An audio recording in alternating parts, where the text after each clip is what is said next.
এই যে বললে যে জিতের সঙ্গে তুমি একটা ছবি করেছো এই করেছো, নো নো নো, আমি কারোর সঙ্গে করিনি, আমি আমার সঙ্গে করেছি পার্টটা। আমি সঙ্গে চলতে রাজি নই, আমি টিম মেম্বার হয়ে চলতে রাজি। আমি নিজেকেই বলি আমি খুব ভালো আছি, ডেফিনেটলি সেইটা ভাইব্রেট করে আমার লাইফে। অ্যাক্টর, ডিরেক্টর, টেকনিশিয়ান প্রত্যেকেই না খুব আনসার্টেন, অনিশ্চিত জীবনযাপন করে।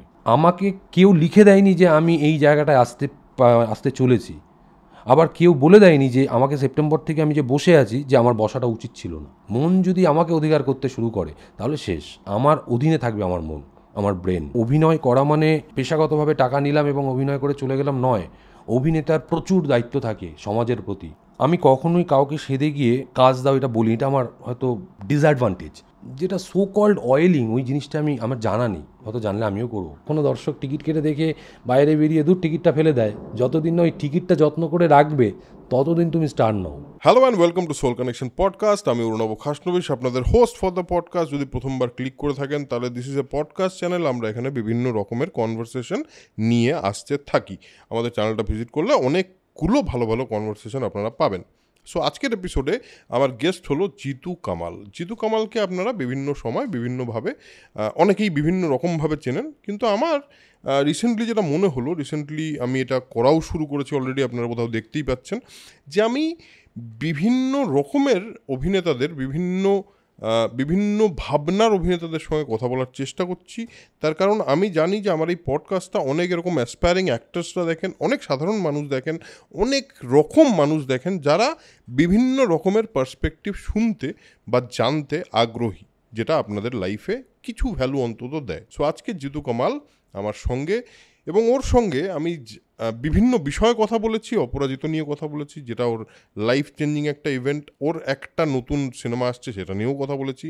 ওর ভাবনা নিয়ে কথা বলেছি, ওর ওর লাইফস্টাইল নিয়ে কথা বলেছি, অনেক কিছু নিয়ে কথা বলেছি, এবং একটা সম্পূর্ণ অন্যরকম ডিসকাশন হয়েছে। আমার মনে হয় প্রত্যেকটা এপিসোডই আলাদা আলাদা করে নিজের মতো করে একটা ভ্যালু রাখে, এবং এই এপিসোডটা নিজের মতো করে নিজের একটা ভ্যালু আপনাদের নিশ্চয়ই দেবে। সুতরাং sit back, relax and enjoy the podcast.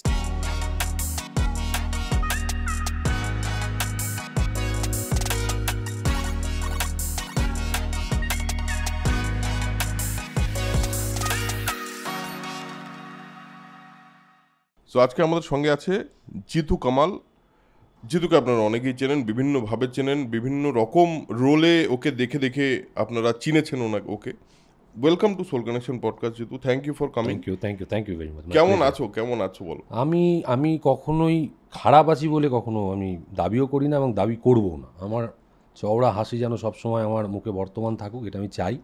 মানুষের জীবনে খারাপ, ভালো, রাগ, অভিমান সবটা মিলিয়ে মিশিয়ে থাকে, বাট আমি প্রত্যেককে ভেতর থেকে বলতে চাই আমি ভালো আছি।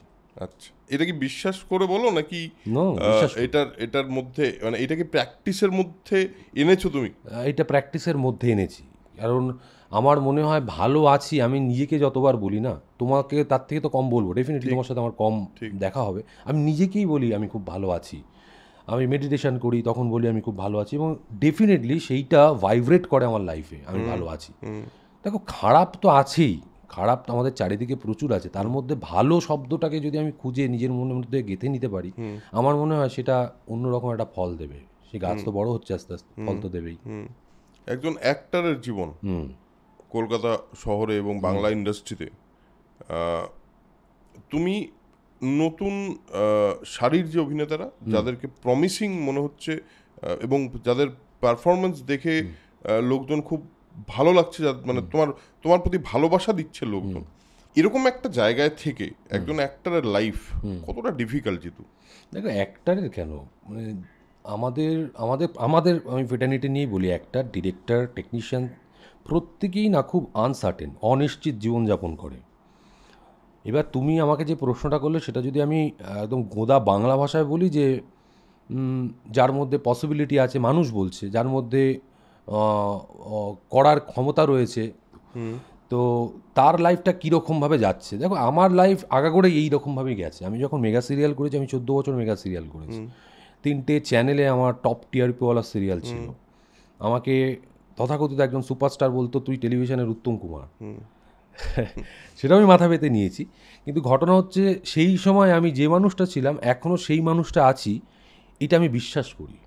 আচ্ছা। সেইটা কীরকম, আমি কি ভালো সেন্সে বলছি? নাও হতে পারো ভালো সেন্সে। আমি আমার পার্ট নিয়ে বারবার পোক করতে থাকি রাইটারকে, বারবার ডিরেক্টরকে পোক করতে থাকি, তাতে তারা বিরক্ত হবে না আমাকে অ্যাপ্রিসিয়েট করবে আমি জানি না। আমি কনভিন্স না হলে সেখানে দাঁড়িয়ে যাই যে আমাকে একটু কনভিন্স করো, মানে আমি বুঝতে পারছি না আমি এটা কী করছি। হ্যাঁ। তো সেই সময় সেরকম ছিলাম, এই সময়ও সেই রকম আছি। এইটা আমাকে খুব স্টিমুলেট করে যে ওইখানে আমাকে অতটা সাকসেস দিয়েছে টেলিভিশনে, তো এই পন্থাটাই যদি আমি এইখানেও ধরে রাখি আমাকে সাকসেস দিতে পারে। তো আমি এইভাবেই কাটাই। তো এবার কাজ থাকবে, কখনো থাকবে না, কখনো একদম থাকবে না, কখনো অনেক থাকবে, এটা তো চলতেই থাকবে আমাদের কেরিয়ারে। কখনো কেরিয়ার পাল্টে যাবে, অনেকের পাল্টে গেছে, ভালো অভিনেতা হওয়া সত্ত্বেও পাল্টে গেছে, তারা আর নেই এই প্রফেশনে। তো সেইগুলো নিয়ে আমি একদম ভাবি না। তোমাকে যদি জিজ্ঞেস করি যে তুমি কি সিকিউরড? না, আমরা কেউই সিকিউর নই, কোনো প্রফেশনে কেউ সিকিউর নই। আমি আজকে তোমার সঙ্গে কথা বলছি, কালকে তুমি আমার সম্বন্ধে তোমার চ্যানেলে, তোমার ইয়েতেই বলতে পারো যে আমার সঙ্গে গতকাল কথা হয়েছিল, আজকে আর সেই লোকটি নেই। আমরা কি সিকিউর? আমাদের লাইফই সিকিউর নয়। আমাদের প্রত্যেক দিন ঘুম থেকে উঠি, সেটাই আমার কাছে উপহার, ভগবানের উপহার আর কি। তো আমি সেটা ওইভাবে দেখিই না জীবনটাকে। যেভাবে চলছে, গতিতে চলছে, আমি সৎ থাকবো, আমি প্র্যাকটিস করব রেগুলার, আমি অধ্যাবসায়ের মধ্যে থাকবো, মানুষের সঙ্গে খারাপ ব্যবহার করব না। কেউ যদি খারাপ ব্যবহার করে ডেফিনেটলি তার থেকে আমি সরে যাব। তারপরেও বাড়িতে এসে খারাপ ব্যবহার করলে আমি তাকে বলবো। তারপরে একটু রাগ হয়। তো সিকিউরিটির প্রশ্ন যদি আসে, কেউই সিকিউর নই আমরা, কোনো কাজই নয়। গভর্নমেন্ট ওয়ার্কার, তারা কি সিকিউর? যারা এতদিন শিক্ষক ছিলেন তারা কি সিকিউর ছিলেন? আজকে তো কেউই সিকিউর নয় আমাদের আমাদের এই পরিমণ্ডলে আর কি। তো ওই সিকিউরিটি আমি খুঁজি না, ওই সিকিউরিটি খুঁজলে আমার আজকের সময়টা নষ্ট হয়ে যাবে। বেশ, ধরো এটা আমি যদি তোমাকে আরেকভাবে জিজ্ঞেস করি, ধরো সিকিউরিটি মানে তুমি যেটা বলছো যেটা হলো কাজের সিকিউরিটি, আমাদের professional security, at the same time আমাদের ফিনান্সিয়াল সিকিউরিটি, এই দুটোই খুব কানেক্টেড। এই দুটো তো আনসার্টেনিটি এর মধ্যে আছে, দ্যাট ইজ ভেরি ট্রু। কিন্তু তার সঙ্গে একটা ইন্টারনাল সিকিউরিটিও তো হয় একজন আর্টিস্টের, যে আমি আমার ক্রাফটটা সম্পর্কে যত বেশি জানছি আরও বেশি নিজের ভেতরে সিকিউর ফিল করছি, বা লোকজন আমাকে আর একটু ভালো বলছে, আমি একটু সিকিউর ফিল করছি। এই সিকিউরিটিটাকে তুমি কি কোনোদিন ডিরেক্টলি অ্যাড্রেস করার, মানে ডিরেক্টলি ভেবে দেখেছো যে ওই দিকটা আমার কি, মানে আমি কন্টিনিউয়াসলি ওটার জন্য ওয়ার্ক করে নিজেকে সিকিউর করে যাচ্ছি কি? আমি প্রত্যেক দিন প্র্যাকটিস চালাই, প্রত্যেক দিন সকালবেলা গলা ছাদি। তোমার পডকাস্টে আসার সময় যেরকম আমার পা কাঁপে, আমার প্রত্যেক দিন যখন শুটিংয়ে যাই, প্রত্যেক দিন তো যাচ্ছি না, আমার পা সেইভাবেই কাঁপে। আজকেও আমার সেইভাবেই কেঁপেছে যে আমি কি বলতে যাচ্ছি, কি আমাকে প্রশ্ন করবে। আবার যখন ডিরেক্টর ফ্লোরে থাকে, আমাকে কিভাবে কম্পোজিশন দেখাবে, আমি ডায়লগটা ঠিকভাবে বলতে পারবো কিনা, আমার কো আর্টিস্টের থেকে আমি সেই হেল্পটা পাবো কিনা, আমি আমার কো আর্টিস্টকে সেই হেল্পটা করতে পারবো কিনা, এই একটা গদবাঁধা নিয়মে আমি থাকি। আমি গলা সাধি, বই পড়ছি, জ্ঞান আহরণের চেষ্টা করছি, আমি আমার মতো করে যতটা এনরিচ করা যায়। আর ধরো যারা পথিকৃৎ, সত্যজিৎ রায়, মৃণাল সেন, সৌমিত্র চট্টোপাধ্যায়, উত্তম কুমার, ডিকাপ্রিয়, তারা কিভাবে তাদের জীবনযাপন করেছেন, তারা কিভাবে স্ট্রাগল করেছেন, সেগুলো আমাকে খুব স্টিমুলেট করে, এবং তারা এনরিচ কী করে করেছেন তাদের জীবনটাকে, আমি সেই পন্থায় হাঁটার চেষ্টা করি প্রতিদিনই, প্রত্যেক দিন, every single day. I swear on my god, every single day. কতদিন হলো তোমার ইন্ডাস্ট্রিতে? আমার ইন্ডাস্ট্রিতে হয়েছে 2006-07-এ। আমি যখন সুরেন্দ্রনাথ কলেজে জিএস ছিলাম, তখন এক কাস্টিং ডিরেক্টর আমাকে একটা ছোটো পার্ট দিয়ে ইন্ডাস্ট্রির মধ্যে মানে ঢোকায়। তার আগে আমি থিয়েটারের ওই ব্যাক স্টেজ করতাম, আমি লাইট মিউজিক করতাম, আচ্ছা, আমি সাউন্ড করতাম। তো ওইভাবে দেখতে গেলে বেশ অনেক দিনই কেটে গেল। 2007 থেকে 2007 থেকে অভিনয় করি আমি। 2007 থেকে 2024, মানে ইটস আমার শুরু হলো ইন্ডাস্ট্রিতে 2008-এ, তো অলমোস্ট মানে 16-17 বছর হয়ে গেল। আমার অনেকগুলো বছর হয়েছে অভিনয় করছি, কিন্তু তার আগে আমাকে আমার গৌতম মুখোপাধ্যায়, আমার শিক্ষাগুরু, তিনি আমাকে সুযোগ দিয়েছেন ব্যাক স্টেজে থাকার, প্রম্পট করার, লাইট মিউজিক করা। তখন বড় বড় ডিমার হতো, ওই কাঠের ডিমারে আমি লাইট করেছি। একাডেমিতেও বড় ডিমার ছিল, তো এখন তো ছোট চলে এসছে, সেই উপর থেকে আমি লাইট মিউজিকও করেছি আমি। তো সেইভাবে এটার সঙ্গে যুক্ত। তোমার অভিনয় করার ইচ্ছে, বা তোমার ছোটবেলায় অভিনয়টা কি মাথায় কোথাও ছিল যে আমি অভিনেতা হব বা হতে পারি? না না না, একদমই ছিল না, কোনোভাবেই ছিল না? কোনোভাবেই ছিল না, কোনোভাবে। আমি আউট অ্যান্ড আউট স্পোর্টসম্যান। আমার হাতে এখনও ক্রিকেটের ব্যাট দিয়ে দিলে আমাকে যদি বলে যে তুমি কলকাতা লিগ হচ্ছে এখন, যে তুমি সুযোগ পাবে, আমি কিন্তু এটা কুইট করে দিতে পারি। আচ্ছা সো আমি এই স্টেট লেভেলের সুইমার। আচ্ছা তো আউট অ্যান্ড আউট আমি স্পোর্টসম্যান, আউট অ্যান্ড আউট। তো আমার ওই স্পোর্টসের দিকে প্রচণ্ড ঝোঁক ছিল। রিসেন্টলি আমরা একটা প্রমোশনের জন্য গিয়েছিলাম, আমার এই সামনে যে ছবি আসছে সেখানে টিটি বোর্ড দেখেছি। তো আমি প্রায় ঘন্টাখানেক ওটার মধ্যে থেকে গেলাম, মানে আমার কাছে সেই ফটোগ্রাফি রয়েছে, আমি আচ্ছা। টিটিও খেলতে পারি আর কি। বাহ আচ্ছা। এবং মানে সেই এই যে আসার পর ধরো চলে আসার পর প্রথম সিগনিফিক্যান্ট রোল কবে পেলে আর প্রথম পপুলারিটি কবে পেলে? মানে টিভিতে বলছো বা আমাদের মিডিয়াতে বলছো? হ্যাঁ মানে ইন্ডাস্ট্রিতে। আমি যদি থিয়েটারে অভিনেতা বলি, হিসেবে। আমি থিয়েটারে প্রথম পপুলারিটি বলতে ধরো লোকজন হাততালি দিল, এবং এই সাদা, আরও ফর্সা ছিলাম আমি, এই সাদা লম্বা ছেলেটা কে, হ্যাঁ যখন লোক জিজ্ঞেস করলো, সেটা আমার প্রথম প্রেস ছিল কাবুলিওয়ালা নাটকে, আচ্ছা রবীন্দ্রনাথের। আচ্ছা যে অভিনেতা অভিনয় করছিল, সে সেই দিন কোনো কারণে আর কি কামাই হয়ে যায়, সে বাগবিতণ্ডায় হতে পারে, থিয়েটারে তো এগুলো থেকেই থাকে। আমি যেহেতু প্রম্পটার ছিলাম, তো আমাকে আমার ডিরেক্টর উঠিয়ে দেয়, এবং প্রথম দিন বহরমপুরে শো ছিল রবীন্দ্র ভবনে। তো আমি সেইখানে প্রথম প্রেস পাই, হাততালি পাই। সেটা হয়তো আমার কোথাও একটু ওই পোলতেতে আগুন ধরানোর মতো, অভিনয়ের পোলতেতে, যে চলো অভিনয় করা যেতে পারে। এবং ওই লাইভ রিয়াকশনটা তো প্রচন্ড বাবা, ভেতরে একটা প্রচণ্ড। অ্যাড্রিনালিন রাশ তো দেয়। হ্যাঁ এরপর টিভিতে আমি প্রথম অ্যাপ্রিসিয়েট হওয়া শুরু করি ভোলা মহেশ্বর বলে একটা সিরিয়াল, যেখানে শিব চরিত্র করেছিলাম। তারপর থেকে আজও পর্যন্ত মহালয়া যখন হয়, কোনো না কোনো চ্যানেল থেকে আমার কাছে প্রপোজাল আছে, আমি আচ্ছা। করিও। কত বছর আমি দেশের বাইরে ছিলাম বলে করতে পারিনি। তো ওইটা আমার প্রথম, ওই আমাকে পরিচিতিটা দেয়। দেন রাগে অনুরাগে বলে একটা সিরিয়াল হতো, যেটা আমাকে হিউজ পপুলারিটি দিয়েছে, যেটা আমাকে বাড়ির মাথার উপর ছাদ দিয়েছে, গাড়ি দিয়েছে, আমাকে অর্থ দিয়েছে, আমার সুনাম দিয়েছে। এই যে পপুলার হলে, পপুলারিটিটা কখনো মাথার উপর ওঠেনি? যেহেতু না, এইটা কি হয়, ডিপেন্ডস করে মানুষের বলার উপর। আফটার অপরাজিত আমাকে অনেকেই বলতে আরম্ভ করলো যে ওর মাথা চড়ে গেছে বা ইয়ে, কিন্তু আমি তখন বুঝতে আরম্ভ করলাম যে যে মানুষগুলো আমাকে এটা বলছে, তারা বলছে এই কারণে, আমি কখনোই কাউকে সেধে গিয়ে কাজ দাও এটা বলি, এটা আমার হয়তো হতে পারে, মানে আমার ডিসঅ্যাডভান্টেজ। বা কাউকে আমি গুড মর্নিংয়ের বদলে গুড মর্নিং বলেছি, খুব বেশি আমি যেটা সো কল্ড অয়েলিং, ওই জিনিসটা আমার জানা নেই, হয়তো জানলে আমিও করবো। আমার ওই ওয়েটা জানা নেই, আমার চেহারার সঙ্গে যায় না মনে হয়, আমার গলার সঙ্গে যায় না মনে হয়, তো ওইটা করিনি। তো এবার আফটার অপরাজিত আমি সেইভাবেই রয়েছি। তাদের মনে হয়েছে যে কখনো যে ওর মনে হয় ডাঁট বেড়ে গেছে, কারণ তারা এতদিন আমাকে লক্ষ্য করেনি। এবার কোনো পার্টিতে লক্ষ্য হয়তো জিতু, কিন্তু তার আগেও আমি ওই পার্টিতে ওই কোনাতে দাঁড়িয়ে হয়তো একটা সিঙ্গেল মল দাঁড়িয়ে আমি দাঁড়িয়ে খেয়েছি, তারা লক্ষ্য করেনি, আমি তাদেরও কখনো হাত তুলে হাই করিনি। তো ওই পার্টিতে ন্যাচারালি আমি সেখানেও হাই করিনি, তারা এবার রটাতে শুরু করলো, আমি বুঝতে পারছি, কিন্তু আমি ডিফেন্ড করিনি। আমি জানি আমার টিভিতে যারা আমার সঙ্গে কাজ করেছে, তারা এটা বেটার জানবে যে আমি কীরকম ধরনের মানুষ। তারা হয়তো বেটারভাবে আর ডেসক্রাইব করে দেবে এই মানুষগুলোকে, যে ওরকমই, ও নিজের মতো করে থাকে, নিজের ঘোরে থাকে, চেনা মানুষকে ও চোখাচোখি পড়ে গেলে হয়তো কথা বলেনি, এরকমও দিন গেছে, আমি আমার ঘোরে চলে গেছি। সেটা আমার ডিসঅ্যাডভান্টেজ, আমার এটা করা উচিত ছিল না, কিন্তু আমি আমার ঘোরে থাকি। তো আমি মাথায় চড়তে দিইনি কখনো। কি মাথায় চড়তে দেবো, এইটুখানি একটা ইন্ডাস্ট্রি, কি বড় ইন্ডাস্ট্রিতে কাজ করলো, কি চড়তে দেবো বলো তো? কানু বন্দ্যোপাধ্যায়ের মতো অত বড় একটা অভিনেতা, সে 20 বছর অভিনয় করেছে, 86টা ফিল্ম করার পর ই গড পথের পাঁচালী ফ্রম সত্যজিৎ রায়, 20 বছর অভিনয় করেছে, 86টা ফিল্ম। তো ওইখানে এইগুলো জানার পর আমার মনে হয় না যে আমার কিছু দেখানোর আছে, মানে আমার শুধু কাজটাই করে যাওয়ার আছে। কোনোদিন এই ফিলিংটা আসেনি তোমার মধ্যে? আমার তো আসেনি। একটা কথা বলো তো, স্পোর্টসের কথা বললে, যেমন স্পোর্টস শুধু তো একটা খেলা না, স্পোর্টস একটা মেন্টালিটি। একদমই। আমি নিজে ক্রিকেট খেলেছি খুবই সিরিয়াসলি একটা সময়, এবং আমি জানি যে স্পোর্টস একটা মানুষকে খুব ভেতর থেকে অন্যরকমভাবে তৈরি করতে পারে।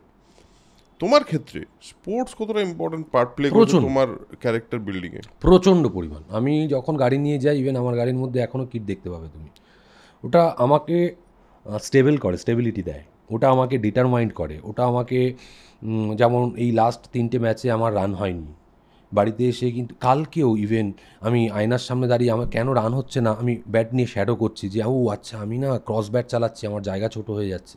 আমার এটা ভাবার প্রশ্নটা নয়, কিন্তু ভাবার দরকার নেই, আমি অভিনেতা, ওইটাই আমার পেশা, ওইটা আমাকে খেতে দেয়, ওইটা আমাকে পরিচিতি দেয়। বাট ওই স্পোর্টস আমাকে ভাবিয়ে রাখে যে আমাকে পরের দিন আবার ফিরে আসতে হবে। আমার দেওয়ালটার মধ্যে এখন হয়তো আমরা দেখেছি প্রচুর লোক প্রচুর ইন্টারভিউ দেয়, মোটিভেশনাল ইন্টারভিউ দেয় বা পডকাস্ট করে, কিন্তু তার আগে থেকেই আমার করণীয় কাজগুলো আমি আমার পাঁচিলের মধ্যে লেখা। এটা স্পোর্টস দিয়েছে আমাকে। তাই জন্য তখন ধোনি ফিল্মটা আমাকে কিন্তু খুব স্টিমুলেট করেছিল যে আমার ভিশন যেন ক্লিয়ার থাকে, এবং একবার যদি আমি পড়ে যাই তার মানে এটা নয় হেরে যাওয়া, আবার আমি উঠব। লাস্ট সেপ্টেম্বর থেকে আই ডিডন্ট ওয়াক, মানে I didn't get the proper opportunity. তো আমার মনের মধ্যে বা আমার কথার মধ্যে বা আমার চোখের মধ্যে কখনো কি তোমরা দেখছো আমার যে ডিপ্রেশন কাজ করছে? নেভার, হতেই পারে না। আমাকে কেউ লিখে দেয়নি যে আমি এই জায়গাটায় আসতে চলেছি, আবার কেউ বলে দেয়নি যে আমাকে সেপ্টেম্বর থেকে আমি যে বসে আছি যে আমার বসাটা উচিত ছিল না।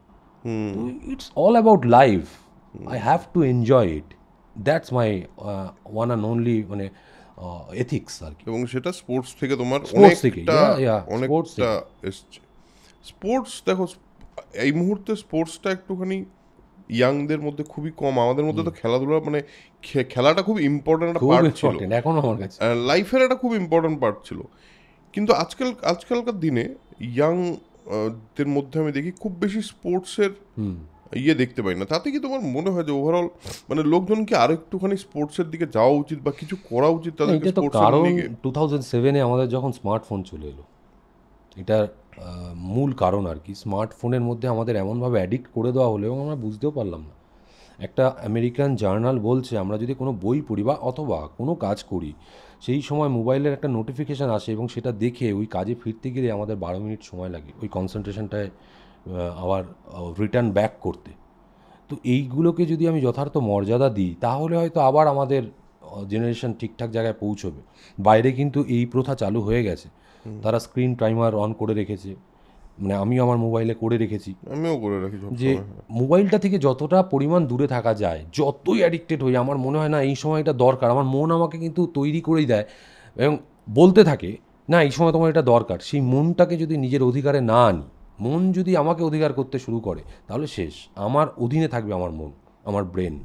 আমি এই বিলিভে বিশ্বাস করি। তাই জন্য এখনকার যারা ইয়াং জেনারেশন তাদের মাঠের প্রতি বেশি টান নেই, তারা মোবাইলের প্রতি বেশি আসক্ত হয়ে পড়ছে, প্রেমের প্রতি হোয়াটসঅ্যাপে বেশি আসক্ত হয়ে পড়ছে। কেন? তারা দুজনের সঙ্গে গিয়ে মাঠে লুকিয়ে প্রেম করুক না।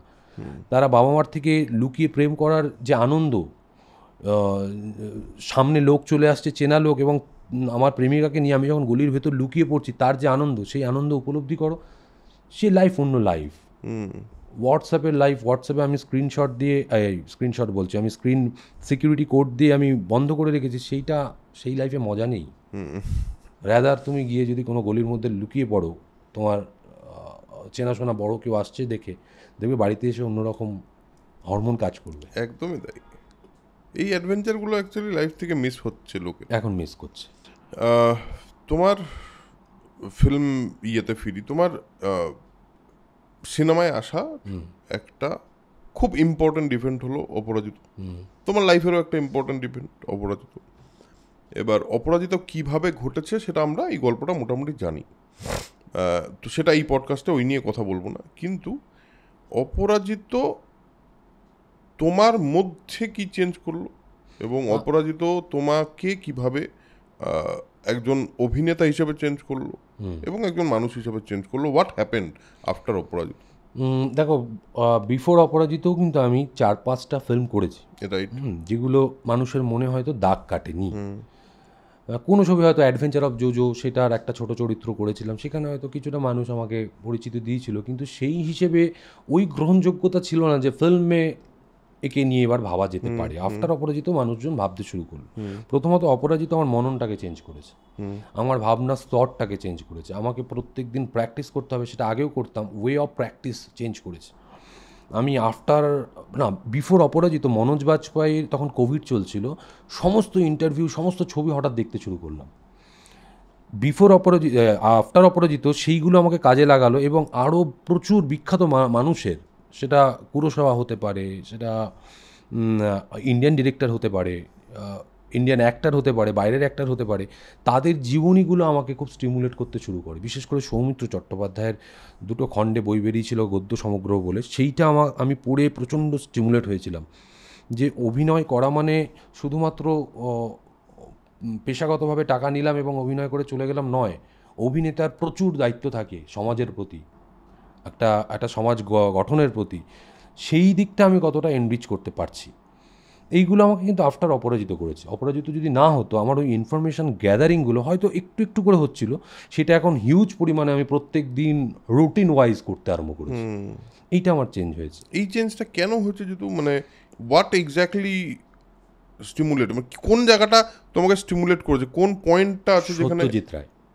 আচ্ছা। কারণ তখন আমি সত্যজিৎ রায়ের জীবনী এমনভাবে পড়তে শুরু করলাম, উনি কী করেছেন, উনি অর্থের দিকে ছুটেছেন না শুধু ফিল্মের দিকে ছুটেছেন। অর্থের দিকে ছুটলে তার ওপেন হার্ট বাই সার্জারির জন্য ওনাকে আমেরিকায় যেতে হয়েছিল, তার জন্য নিজের টাকা দিয়ে উনি যেতে পারেননি।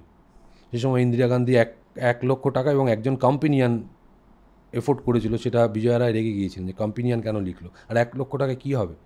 তৎকালীন তখন তথ্য সংস্কৃতি দপ্তরের মন্ত্রী ছিলেন বুদ্ধদেব ভট্টাচার্য, পুরো দায়িত্ব নিয়েছিলেন, 10 লক্ষ টাকা এবং 4জন কম্পেনিয়ান দিয়ে পাঠিয়েছিলেন তাকে। তার বাড়ির লিফটটা গভর্নমেন্টে তৈরি করে দেওয়া। তো এইগুলো আমাকে শিখিয়েছে যে ওনার যদি টাকায় থাকতো তাহলে তো উনি নিজেই করতে পারতেন। উনি ঘরে বাইরের ছবি যখন বাইরে বিক্রি হলো, ভারতের প্রথম ছবি যেটা 12 লক্ষ টাকায় বাইরে বিক্রি হয়েছিল, সেটার থেকে 1 টাকা পাননি, নিজে হাতে কোনো টাকা পায়নি। কপিরাইটের টাকা উনি পেতেনই না, কারণ উনি ওইটার থেকে বেশি সময় দিতেন যে আমার নতুন সৃষ্টিটা কী হবে। এইটা আমাকে বেশি ভাবায় এখন, যে কেন আরেকটা সত্যজিৎ রায় তৈরি হলো না, তার কারণগুলো কি, কেন হলো না। সেটা তো অনেকেই বলবে না ওই রকম ওইটা ভগবান প্রদত্ত। না না না না না, ওই অভ্যেসটাই মানুষের মধ্যে নেই, ওই খিদেটাই মানুষের মধ্যে নেই। যে মানুষটা 3, 4, 5 বছর ধরে তার একটা ছবি নিয়ে দৌড়ে যাচ্ছে, বউয়ের গয়না বিক্রি করে দিচ্ছে, নিজের সর্বস্ব বিক্রি করে দিচ্ছে, সেটা আমাদের কজনের মধ্যে আছে বলো তো ওই ডেডিকেশনটা। বা আমার বউও কেন মানবে আমি বউয়ের গয়না বিক্রি করে দিচ্ছি, যদিও আমার এখন বউ নেই, তো কেন মানবে, এবং তার বাড়ির লোক কেন মানবে। তো ওই সবটা মিলিয়ে আমাকে স্টিমুলেট করতে শুরু করে যে উনি করতে পেরেছেন, তার এটা কারণ। আমি হয়তো অতদূর না করতে পারলো, কেন না করতে পারবো না কেন, এটা যখনই ওই প্রশ্নটা আসে আমার মনে, পারবো না কেন, চেষ্টাটা করি না। এই চেষ্টাটা প্রত্যেক দিন করি আমি প্রত্যেক দিন। এবং সেটা অপরাজিতর পরেই এই তোমার চোখগুলো খুলেছে, কিছু কিছু পয়েন্ট খুলেছে তোমার মনের ভেতরে। হ্যাঁ, দেখো আমি সেপ্টেম্বর থেকে যখন আমি ইনকাম করছি না, আমার 3টে ইএমআই চলে, আমার বাবা মাকে আমাকে চালাতে হয়, আমার কিন্তু অর্থের দরকার রয়েছে, এবং মেগা সিরিয়াল আমাকে প্রত্যেক দিন সেই প্রভোকেশনটা দেয়, যেটা আমাকে হিউজ অর্থ দিতে পারে। আমি জানি ছবির থেকে অনেক অর্থ বেশি সেখানে, মানে আমার জন্য তো বেশি, কিন্তু আমি সেই জায়গাটা দমে চুপ করে দাঁতে দাঁত দিয়ে কিছু খরচ কমিয়ে এনে ঘরের মধ্যে থেকে থেকে থেকে থেকে সেই জায়গাটাকে আমি করার চেষ্টা করছি যে একদিন আসবে আমার কাছে বল, যে বলটাকে আমাকে বাইরে আবার পাঠাতে হবে। আসতে বাধ্য। If you are diligent, if you are hard working, if you are intelligent enough, আসতে বাধ্য। তার অপেক্ষায় রয়েছি এবং ধৈর্য। এখন আপাতত গুড লেন্থ বল আসছে আর কি, মানে এখন ঠিকঠাক বল হচ্ছে। এখন বল হচ্ছে হোয়াইট বল, সেটাকে আমাকে জাজ করে খেলতে হচ্ছে। হোয়াইট বলটা কখনো ইনসুইং হচ্ছে, উইকেটে লাগছে না। তো এখন ওই যখন উইকেটে লাগার বলগুলো সেগুলো ডিফেন্স করে যাচ্ছি। এবার আমাদের এখানে ডিফেন্সিভ প্লেয়ারকে এখন ধরা হয় পারে না খেলতে। এটা আমি বলতে চাইছি, না করা মানে আমাদের এখানে বলা হচ্ছে যে শত্রু বানিয়ে নেওয়া হচ্ছে। তো এই প্লেয়ারটা যখন আবার স্টেপ আউট করে 6 মারবে, KL রাহুল ছিল একসময় টেস্টের প্লেয়ার, তোমার মনে আছে কিনা জানি, সে এখন T20 ফাটিয়ে দিচ্ছে একদম। কখন যে ইমেজ পাল্টে গেছে আমরা নিজেরাও জানি না একদম। তো আলটিমেটলি ব্যাপারটা কি, ক্রিকেটটা জানে, সে T20 ক্রিকেটটা জানে, সে টেস্ট হোক, সেটা ওয়ানডে হোক, ক্রিকেটটা জানলেই হলো। সেটা কোথায় কিভাবে খেলতে হবে, সেইটা ওই ধৈর্যটা আমাকে দেবে। ধৈর্য ইজ মানে পেশেন্স ইজ এভরিথিং। আরেকটা জিনিস, আমি বিবেকানন্দের কথা, whatever you are doing, do with your fullest concentration. আমি এটা মানি। একটা কাজ করার সময় আমি একটা কাজই করি, সেটা তোমার সঙ্গে কথা বলার সময় কথা বলবো, পডকাস্ট শেষ হয়ে যাওয়ার পর তোমার সঙ্গে যদি আমি উইস্কি খাই, আমি উইস্কি খাবো, সেই সময় আমি মোবাইল ঘাঁটবো না। আমি যখন মোবাইল ঘাঁটবো একটা সার্টেন টাইম অবধি ঘাঁটবো। এইগুলো আমার চেঞ্জেস হয়েছে জীবনে। অপরাজিত করার পর কোনোদিন মনে হয়েছে মাথায় যে ওই ছবিতে সত্যজিৎ রায়ের পার্ট করলাম আমি, কোনোদিন এই ভয়টা লাগেনি ডিসিশনটা নেওয়ার আগে যে এরপর লোকে অন্যভাবে আমাকে নেবে তো, মানে আমি একটা ইমেজে আটকে থাকবো না তো? না, ভয় আমার কখনোই ছিল না, ভয় ভীতিটা নেই। ভয় ভীতি থাকলে আমি এত কাজ ছাড়তাম না। ইএমআই গুনতে হচ্ছে সেটা ভেবেও প্রত্যেক মাসে আমাকে, এটা শুনে হয়তো অনেকে মানে আত্মতুষ্টিতে ভুগবে যে বাহ, এবার ওকে দেওয়ালে ঠেকিয়ে দেওয়া গেছে, এরপরে হয়তো হ্যাঁ বলবে। না না না, ভুল ভাবছেন। আমি ফ্ল্যাট ছেড়ে দেবো, আমি ইএমআইগুলো ছেড়ে দেবো, বাট আমি আমার এথিক্স থেকে নড়বো না।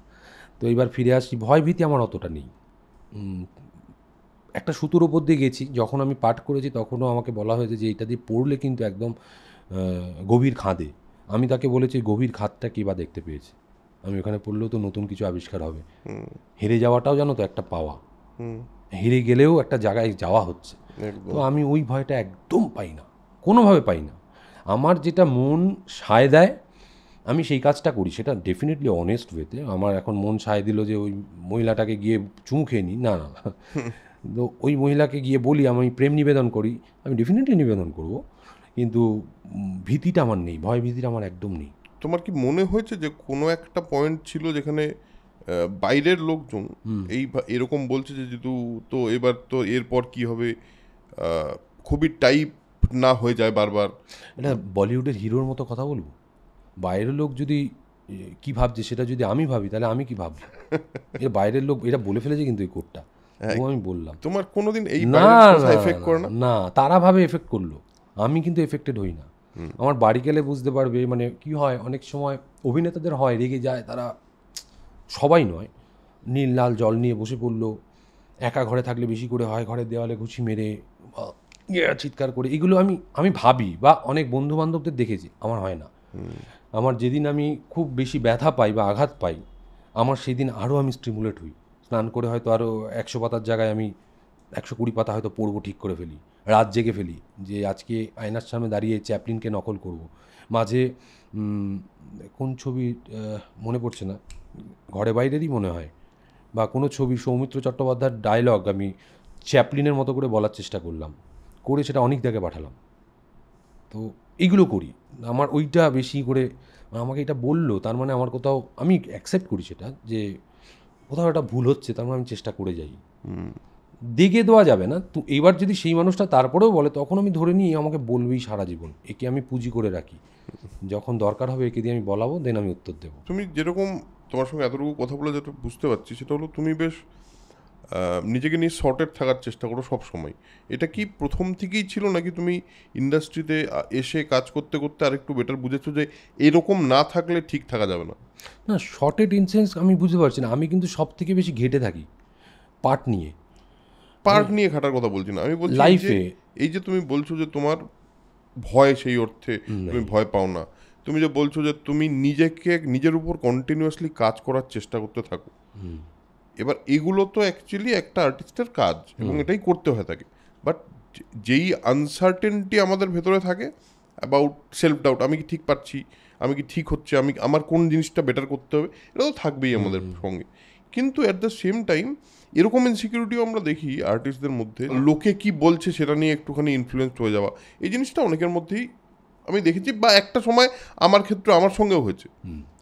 কিন্তু তুমি এই সমস্ত থেকে বাইরে বেরিয়ে নিজেকে একটুখানি কি বলবো যত্নে রাখতে চাইছো, যে না আমি একটুখানি নিজের মতো করে নিজের সেলফটাকে ঠিকঠাক জায়গায় রাখি যাতে আমার পরবর্তী কাজটা বেটার হয়। আর অভিনয়ে মানে যে কোনো কাজ করতে গেলে যেটুকু ঘেটে থাকার কথা বলছো সেটা তো থাকবেই। কিন্তু এই যে শিক্ষাগুলো, এই যে আস্তে আস্তে আস্তে আস্তে নিজেকে একটুখানি গ্রো করানোর, এটা তো থ্রু দ্য টাইম হয়। এটা কি তোমার ইন্ডাস্ট্রিতে আসার পরে হয়েছে, নাকি তুমি বেসিক্যালি মানুষটাই এরকম? দেখো, ছোটোবেলা থেকেই আমি এই রকম, মানে ঘাত প্রতিঘাতের মধ্যে থেকে আমি বড় হয়েছি। এই ঘাত প্রতিঘাত কিন্তু খুব বড় করে দেখার বিষয় নয়। মাঠে 0 রানে আউট হয়ে ক্রিকেট কীভাবে আমাকে স্টিমুলেট করলো, 0 রানে আউট হয়েছি, আমি বাড়িতে গিয়ে প্র্যাকটিস করে গেছি, ওপরে বল ঝুলিয়ে, এদিকে মা প্রচণ্ড মারছে বেলুন চাকি দিয়ে, বাবা প্রচণ্ড মারছে, আয়না ভেঙে ফেলেছি, ভেঙে ফেলেছি, কিন্তু ওই প্র্যাকটিসটা চালিয়ে গেছি, যে পরের দিন গিয়ে দেখি না, আবার পরের দিন গিয়ে আউট হয়ে গেছি, এবার ওই বল নামিয়ে নিয়ে এসেছি, বল ড্রপ খাইয়ে পাঁচিলে মেরে মেরে বাউন্স করে করে করে করে খেলে একটা সময় ক্রিকেটটাকে আমি আমার অস্ত্র বানিয়ে ফেললাম। যে ছেলেটা টপ 11-এ আসতো না, সে ওপেনিং ব্যাটসম্যান হয়ে গেল, যে কোনো জায়গায় আমি ওপেনিং ব্যাটসম্যান হিসাবে খেলতে আরম্ভ করলাম। তো এইটা আমাকে আমার মনোভাবটাকে তো চেঞ্জ করলো, যে practice gives me lot of thing মানে যেটা আমার পাওয়া উচিত সেটা আমাকে প্র্যাকটিস দিতে পারে, অনুশীলন দিতে পারে। সেটা আমি আমার ইয়ের ক্ষেত্রেও কাজে লাগিয়েছি। তুমি জানো না অরুণাবদা, আমি যখন মেগা সিরিয়াল করতে প্রথম আসি, আমার কিছু যেখানে যেখানে আমার এনজি হয়েছে আমি ওটা সেটা লিখে রেখেছি, এখন আমি সেটা দেখি। আমার এক জায়গায় একটা চরিত্র করতে গিয়ে নানখার রাজা, সেটাকে নানকার রাজা বেরিয়েছে। এক জায়গায় একটা চরিত্র করতে গিয়ে মানে নোলাটা লক লক করছে, নোলা, নোলা মানে জীব, এই নোনা লক লক এটার মধ্যে ঘেটে গিয়ে 8খানা এনজি দিয়েছি আমি ওগুলো লিখে রেখেছি। এবং তারপরে এমনভাবে টাং টুইস্টার আমি করতে করতে করতে করতে গিয়েছি যে আমার কাছে মানে এটা খুব জলভাত হতে শুরু করলো। তো এটা আমি তাহলে তো আমি ওই ধরনেরই চরিত্র, ওই ধরনের মানুষ, ক্যারেক্টারটাই আমার ওই ধরনের, যে এইটা ফেল করলো আমি সেটাকে স্ক্রিপ্টের মধ্যে নোট ডাউন করে এবার আমার ওই ফল্ট খাতা বলে লিখেছি, ফল্টস এক্সারসাইজ বুক, ওইটার মধ্যে লেখা কোন ডেটে কখন আমার এই ফলটা হয়েছে, এবং সেইটাকে নিয়ে আমি প্রত্যেক দিন চর্চা করি যে সেটা যেন আমার না আর দ্বিতীয়বার হয়। যদি হয়ও আবার লিখবো এসে, আবার করবো এসে, এইভাবেই মানে আমি ওই ধরনের চরিত্র আর কি। তোমাকে ইন্ডাস্ট্রি আলাদা করে কিছু চেঞ্জ করেনি, তুমি নিজে বুঝতে বুঝতে গেছো যে মানে যেটা তুমি বললে ছোটবেলা থেকে সেটা তোমার মধ্যে আছেই আর কি। বেশ। আর অপমান, তারপরে ধরো রিজেক্টেড হওয়া, সেইগুলোকে খুব আমি ওয়ার্ম ওয়েলকাম জানিয়েছি প্রত্যেকটা মুহূর্তে। কেউ রিজেক্ট করেছে মানে বাড়িতে এসে খারাপ লেগেছে, এমনও হয়েছে ফ্লোরের মধ্যে সকালবেলা গিয়েছি আমি কাজে, যে চরিত্রটা করব, চরিত্রটার নাম আকাশ, যেহেতু আমি প্রত্যেক দিন এই খাতাটা দেখি, আমি পড়ে পড়ে পড়ে পড়ে তটস্থ হচ্ছি। আমার সিনিয়র অ্যাক্টর কুশলদা, আরও সিনিয়র অ্যাক্টর ছিলেন, তাদের সঙ্গে আমি পাঠ করতে যাব। আমি যখন ফ্লোরে গিয়েছি ওই পাঠটা হয়ে গেছে, অন্য কেউ করে ফেলেছে, আমি জানি না, এবং আমাকে বলেইনি কেউ। আমাকে ডিরেক্টর বলি কি তুমি এখন কি করছো, তোমাকে বলেনি যে তুমি এইটা করছো না? কিন্তু সকাল থেকে, তার আগের দিন অডিশন হয়েছে, সকালবেলা গিয়েছি, স্ক্রিপ্ট দিয়েছে, তো আমি বাড়িতে এসেছি কিন্তু খুব সাদরে, কাঁধে ব্যাগ নিয়ে আবার বিকেলবেলা খেলতে চলে গেলাম। ওটা আমার মাথায় ঘাটিনি। আমার মনে হয়েছে না, এটা হয়তো ডিরেক্টরের মনে হয়নি, বা আমি সেই জায়গাটা অর্জন করিনি যে জায়গাটায় বলতে পারে যে না তোমাকে দিয়ে এটা হবে না, বা তার আগের দিন বলতে পারে যে তোমাকে লাগছে না। ওরা মনে করেছেন যে না, একে টেকেন ফর গ্র্যান্টেড নেওয়া যেতে পারে। ওই সময় আমি টেকেন ফর গ্র্যান্টেড ছিলাম, সেটাও আমি অ্যাকসেপ্ট করেছি এবং মনে রেখেছি, কখনোই ওটা ক্ষোভ হিসেবে নিইনি। এবং সেই ডিরেক্টর আমার, উনি অভিনেতা ডিরেক্টর ছিলেন আর কি, অ্যাক্টর ডিরেক্টর। আমার যখন ওই রাগে অনুরাগে বলে সিরিয়াল হচ্ছিলেন, তিনি পাঠ করতে এসছেন এবং আমার মাথায় জল করছে। আমি বাইরে দাঁড়িয়ে দাঁড়িয়ে, আমি খুব একটা স্মোকিং করি না, কাজে লাগলে স্মোকিং করি, তো আমি বাইরে দাঁড়িয়ে সিগারেট খাচ্ছি। আমার ডিরেক্টর বলছে ইনি না তোর টিচার করবেন আর কি, মানে তোর ইয়াং বয়সে। তো উনি আসছেন, আমি কিন্তু তার পা ধরে প্রণাম করেছি এবং ওনাকে বুঝতেই দিইনি আমার সঙ্গে ওই ঘটনাটা আপনি করেছিলেন, কখনো বুঝতে দিইনি। আমি নামও নেবো না এখানে, কেন নেবো? উপরওয়ালা আমাকে দেখেছেন যে আমি এই জায়গাটায় মডেস্টি দেখাতে পারছি কি না, নাকি আমি ডিরেক্টরকে গিয়ে শোনালাম যে আমাকে একদিন দাঁড়িয়ে দিয়েছিল, আজকে আমার সঙ্গেই পাঠ করছে, সেটাও আমার অন্যায় হতো। সেইটার ফলই হয়তো একটা অপরাজিত আমাকে দিতে পারে। আমার মনে হয় এটাতেও স্পোর্টসের একটা কানেকশান আছে, কারণ স্পোর্টস আমাদের আরেকটা জিনিস শেখায়, সেটা হলো হাউ টু হ্যান্ডেল ফেলিয়ার্স। কারণ আমারও মাঝে মাঝে মনে হতো, অনেক সময় মনে হতো যে আমি অনেক ইনিংস আছে যেগুলোতে আমার রান হয়নি, অনেক ইনিংস আছে, এবং যেই ইনিংসে রান হয়েছে তার চেয়ে অনেক বেশি ইনিংস আছে যেগুলোতে রান হয়নি। এবার তাহলে তো ওই ইনিংসগুলো কি মানে আমার লাইফের কিছু না? কখনোই না, দে আর তো মোস্ট ইম্পর্টেন্ট। কারণ যত কম রান করবো আমার পরের ইনিংসটাতে তো তত বেশি রান করার ইচ্ছে পারবে আমার। আর বারবার একটা জিনিস মনে হয়, দেখবে ক্রিকেট আউট হয়ে গেলে, ইস যদি আরেকবার নামতে পারতাম, এটা বারবার মনে হয় আমার, সবসময় মনে হতো ইস যদি ওই বলটা আরেকবার যদি মানে আমি যদি পড়ে নামতাম। এইটা যে মনে হয় না, এটা আমার মনে হয় আমাদেরকে, যে কোনো স্পোর্টস মেন্টালিটির মানুষকে এই জিনিসটা দেয় যে আরেকটা চান্স কিন্তু আছে, আরেকটা ইনিংস কিন্তু আছে, ডোন্ট ওয়ারি অ্যাবাউট দিস। তো আমার মনে হয় এইভাবেই ব্যাপারটা হ্যান্ডেল করতে তোমার সুবিধা হয়েছে। স্পোর্টস আমাকে প্রচুর হেল্প করে, মানে অলসো আমার রঙিন জীবন, আমি পলিটিক্সও করেছি।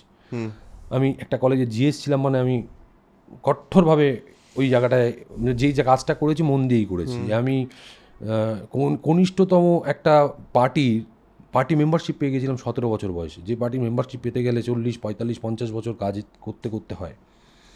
তো আমার ওই রকম ডেডিকেশনটা ছিল বলেই তারা দিতে বাধ্য হয়েছিল। সবটাই স্পোর্টস রিলেটেড, মানে আমাকে স্পোর্টস এই জায়গাটা এনে দাঁড় করায়। আমি বল মাঠে যাও, খেলো, কি করছো, মোবাইল ঘেটো না, সব শেষ হয়ে যাবে। মাঠে খেললে যে জিনিসটা তৈরি হয় সেটা আর কিছু তৈরি করতে পারে বলে আমার মনে হয় না, হতে পারে না। হতে পারে না। তো একদম যেটা যেহেতু বললো যে যাও বাইরে যাও খেলো, কি আছে, এই তো গরমে সন্ধ্যাবেলা আমরা গরম, শীত, গ্রীষ্ম, বর্ষা কিচ্ছু বাদ দিইনি। আমাদের গরমের ছুটি মানে 4 বেলা খেলা, ভোরবেলা একদম 11টার সময় একটা খেলা, 4টের সময় একটা খেলা, আর রাত্রিবেলা একটা খেলা। একদম। অভিনেতা জিতু তো একরকমভাবে ব্যাপারটাকে হ্যান্ডেল করে লাইফটাকে, এবং তার তার ক্রাফটটার সঙ্গে তার একটা নিজস্ব কানেকশন আছে, সে নিজেকে চায় কন্টিনিউয়াসলি ইমপ্রুভ করতে, সেটা তো ঠিক আছে। ব্যক্তি জীবনে যখন বড় কোনো ঘটনা ঘটেছে তোমার জীবনে, এবং সেটা যদি বিচ্ছেদের মতো একটা ঘটনা হয়, সেটা তো একটা বিরাট সেটব্যাক দেয় একটা মানুষকে। তো সেইটা নিয়ে কেন আমি এটা আমি অনেককেই জিজ্ঞেস করেছি যাদের জীবনে ঘটেছে এটা, সেটা হলো কারণ অনেকেই আছে যারা নিজেদের জীবনের এরকম ঘটনা হ্যান্ডেল কি করে করতে হয় ম্যানেজ করে উঠতে পারে না। তো যারা ম্যানেজ করে উঠেছে তাদের এক্সপিরিয়েন্সটা জানতে পারলে বোধ হয় তাদের একটু ভালো সুবিধে হতে পারে। সেই কারণে জিজ্ঞেস করা যে এইটা হ্যান্ডেল কি করে করেছো এবং how did you manage that time. তুমি কি করে এই বিশ্বাসে মানে অবতীর্ণ হলে যে আমি ম্যানেজ করতে পেরেছি? আমি জানি না, আমি জিজ্ঞেস করেছি তোমাকে। না, আমি এই বিষয় নিয়ে কোথাও কথা বলিনি এবং বলবও না ঠিক করেছি বলে। তাই মানুষজনের মনে হয় যে ম্যানেজ করতে পেরেছে। ম্যানেজ করাটা ডিফিকাল্ট, আর আমার মতো মানুষের জন্য তো আরও ডিফিকাল্ট। তো এটাই অবধি থাক। মানে আচ্ছা, মানে এই নিয়ে তুমি খুব বেশি কথা বলতে চাও না। আমি যেটা ঘটে গেছে এবং বিটার এক্সপিরিয়েন্স, ভালো এক্সপিরিয়েন্স, সবটা মিলিয়ে মিশিয়ে ঘটেছে তো। আর যার সঙ্গে ঘটেছে তারও একটা জীবন রয়েছে, তার জীবনটারও আমি ভালো চাই, খারাপ তো কখনোই চাইবো না, সেও আমার ডেফিনেটলি তাই চায়, আশা করি। তো এটা বলা মানে কি বলো তো, মানে লেবু কচলালে তিতো হয়ে যাবে।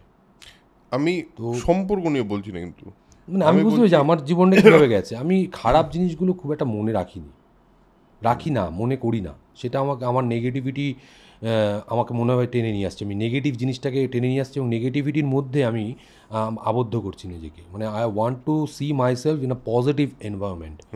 যে পজিটিভিটি আমাকে ভালো কাজে, মানুষের সঙ্গে ভালো কথাবার্তা বলায়, সেইখানে আমাকে আগ্রহ সঞ্চার করবে ভেতরে।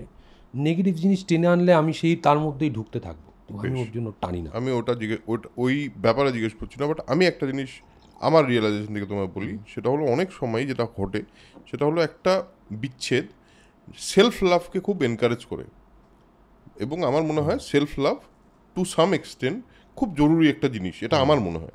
তোমার এই বিষয়টা নিয়ে কি বক্তব্য, যে তোমার কি মানে যখনই জীবনে এরকম, আমি শুধু বিচ্ছেদের কথা বলছি না, মানুষের জীবনে পেন ইজ এ মানে আনঅ্যাভয়েডেবল থিং, ওটা হবেই, সবার কম বেশি কিছু না কিছু হতেই থাকবে। কিন্তু এই পেনটা কখনো যদি নিজেকে ভালোবাসতে এনকারেজ করে, সেটা কি তোমার সঙ্গে ঘটেছে, বা সেটার ইম্পর্টেন্স কি তুমি বুঝতে পেরেছো যে না সেলফ লাভটা ইজ ইম্পর্টেন্ট? না, আমি একটু সেলফিশ সেই জায়গায়। মানে আমি নিজেকে ভালোবাসি এবং প্রত্যেকটা মানুষের উচিত নিজেকে ভালোবাসা, আমার মনে হয়। আমি একটা জীবন নিয়ে এসেছি এবং আমার দায় দায়িত্বের মধ্যে আমার বাবা মা পড়ে।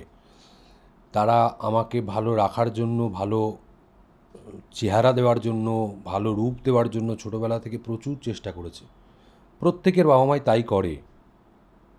সর্ষের তেল মাখিয়ে যখন রোদের মধ্যে রেখে দিত, পরে শুনেছি আমার ভাইয়ের সাথে ঘটেছে, এবং কন্টিনিউয়াস রেখে দেওয়া মানে সে তাকিয়ে আছে, সে কোলে নিয়েও থাকতে পারতো, রেখে দেওয়া মানে সেই আমাকে অ্যাকাস্টম করছে। এবং তারপরে যখন শুনতে পারে সেই বাবা মা যে তার ছেলে মেয়ে নেই মানে অ্যাক্সিডেন্টালি নেই, সে, আমি কথা বলছি, সুইসাইড করেছে বা নিজেকে নিজে মেরে ফেলেছে, সে কতটা বেইমান বলো তো। পৃথিবীর কাছে বেইমান, তার বাবা মার কাছে বেইমান। তাই আমি ছোটোবেলা থেকে ওই জায়গাটাকে মেনটেন করে চলেছি। আমার মার বিশেষ করে এবং বাবারও এই কনফিডেন্স রয়েছে যে আমার ছেলে যাই করুক, জ্ঞানও তো অন্যায় করবে না, এবং আমি করি না। দেখো, অন্যায় তো আমি আজকে আমি উঠতে গিয়ে এটা পুড়ে গেল, ভেঙে গেল, সেটাও একটা অন্যায়, কিন্তু সেটা তো জ্ঞানও তো নয়, ইচ্ছাকৃত নয়। আমি করি না, কখনো করি না। আমার মনে হয় কেউ না কেউ আমাকে দেখছে, কেউ না কেউ দেখছে আমাকে, যে এইটার কিন্তু আমার থেকে ফল তুলে নেবে। তো এইটা আমার বাবা মা বুঝে গেছিলো, তাই জন্য আমাকে পুরো ছেড়ে দিয়েছে যে ওর শরীর খারাপ হতে পারে না, ওর কিছু হতে পারে, ও নিজেকে ঠিক দাঁড় করিয়ে রাখবে একটা জায়গায়, এই কনফিডেন্সটা রয়েছে। তো এই সেলফ লাভটা কিন্তু আমার ছোটোবেলা থেকেই রয়েছে, প্রচণ্ড পরিমাণ। সেটা খুব ইম্পর্টেন্ট খুব বলে তোমার মনে হয়? খুব ইম্পর্টেন্ট। মানে আমি নিজেকে নিজে এত প্যাম্পার করি, এত ভালোবাসি আমি নিজেকে, আমার মনে হয় না কেউ আমাকে অতটা বেশি ভালোবাসে। আমি এতটাই ভালোবাসি নিজেকে। এবার অনেক সময় মানুষ বলে না যে এটা থেকে সেলফিশ হয়ে যাওয়ার সম্ভাবনা থাকে। আমি তো সেলফিশ বলছি তো। আমি কোথায় দাঁড়িয়ে সেলফিশ বলছি? আমি তো অন্যের ক্ষতি করে ভালো রাখছি না নিজেকে। অন্যের টাকা চুরি করে নিয়ে আমি ভালো খাবার খাচ্ছি এমনটা নয়। অন্যের ক্রিম চুরি করে আমি বাড়িতে নিয়ে চলে আসছি এমন নয়। তোমার বাথরুমে ঢুকে আমি তোমার শ্যাম্পু চুরি করে নিয়ে মাথায় চুলে দিচ্ছি এমনটা নয়। ব্যাপারটা হচ্ছে আমি তো আমার ইনকামে অথবা আমার অর্জিত অর্থে আমি নিজেকে ভালো রাখছি। আর সব থেকে ভালো রাখছি আমার মনটাকে। একটাই মন আমার, তাকে আমি ভালো রাখবো না? বাকি অনেক কিছু দুটো দুটো করে আছে না? না, নাকও একটা আছে, বাকি সব না একটা আছে। সো ওইগুলোকে যত্ন রাখি। না, জোকস পার্ট, বাট আমি নিজেকে প্রচণ্ড ভালোবাসি, প্রচণ্ড। বেশ। এবার আসি আবার তোমার অভিনেতা সত্তা। তুমি যখন একটা চরিত্র আসে তোমার কাছে, এবার দেখো একটা জিনিস তো সত্যি যে আমাদের ইন্ডাস্ট্রিতে যে অনেক দারুণ কাজ হচ্ছে তা তো নয়, স্পেসিফিক কিছু কাজ হচ্ছে। এবারে তোমার মতো তোমার এজের বা তোমার জেনারেশনের অভিনেতা অনেক আছে যারা সেই অর্থে তুমি যদি বলো তাহলে কম্পিটিটর। এবার তোমার কাছে যখন চরিত্র আসে, যখন চরিত্র এসে পৌঁছয়, এটা তো একটা প্রসেস। আর উল্টোও একটা প্রসেস আছে, যে প্রসেসটা হলো তুমি বারবার ডিরেক্টরদের কাছে পৌঁছানো। তুমি যেটা নিজে বললে যে সেটা তুমি করো না, মানে করতে পারো না বা করো না খুব একটা। একবার দুবার বললাম, কিন্তু খুব একটা বলো না। এবার এই যে কাজ আসার পর কিভাবে ডিসাইড করো যে এই কাজটা আমি করব কি করব না, এবং এই কাজটা আমাকে কিছু দেবে কি দেবে না, এই ডিসিশনটা কিভাবে নাও? দেওয়া না দেওয়ার আগে ডিসিশানটা নিয়ে হচ্ছে আমি যেমন কেউ গল্প বলে গেল সেটা শুনি, তার সম্মানটা আমি দিই, কিন্তু আমি স্ক্রিপ্ট না পড়লে কিছু বুঝতে পারি না। এটা আমার প্রবলেম। এবং স্ক্রিপ্টে যদি না লিখি এবং নিজেকে দেখার চেষ্টা করি যে আমি এটা করলাম এবং স্ক্রিপ্টের বাইরে তো প্রচুর অংশ থাকে অভিনেতার করার জন্য, সেইটাকে ভাবার চেষ্টা করি। 3টে 4টে 5টা 6টা 7টা 8টা রকম ধরন করার চেষ্টা করি। এবং কখনো কখনো ডিরেক্টর ধরো 8টা রকমই রিজেক্ট করেছে, 9 রকমটা চেষ্টা করি যে এই 8টা রকম আমাকে ভালো লাগবে, 9 রকমটা চেষ্টা করি, দেখি ডিরেক্টর একটা অ্যাকসেপ্ট করলো, অথবা যেটা দিল সেইটাই অ্যাকসেপ্টেবল এবং সেটা আমার 9 ধরনের মধ্যেই পড়ে, সেটা আমি ডিরেক্টরকে বোঝাতে পারিনি। কিন্তু আমার তখন ওই কনফিডেন্সটা পাই হচ্ছে স্ক্রিপ্টটা পেলে। আমি একটা স্ক্রিপ্ট ধরো সে 100 পাতার স্ক্রিপ্ট আমি ঘন্টা 3-এর মধ্যে বা 1.5-এর মধ্যে 2-এর মধ্যে পড়ে ফেলি। একবারে আমি স্ক্রিপ্ট পড়ে ফেলি, পড়ে দাগ দিয়ে জানি এইটা আমি অনেক কিছু করতে পারছি, দেখতে পাচ্ছি নিজেকে করার জন্য দেখতে পাচ্ছি।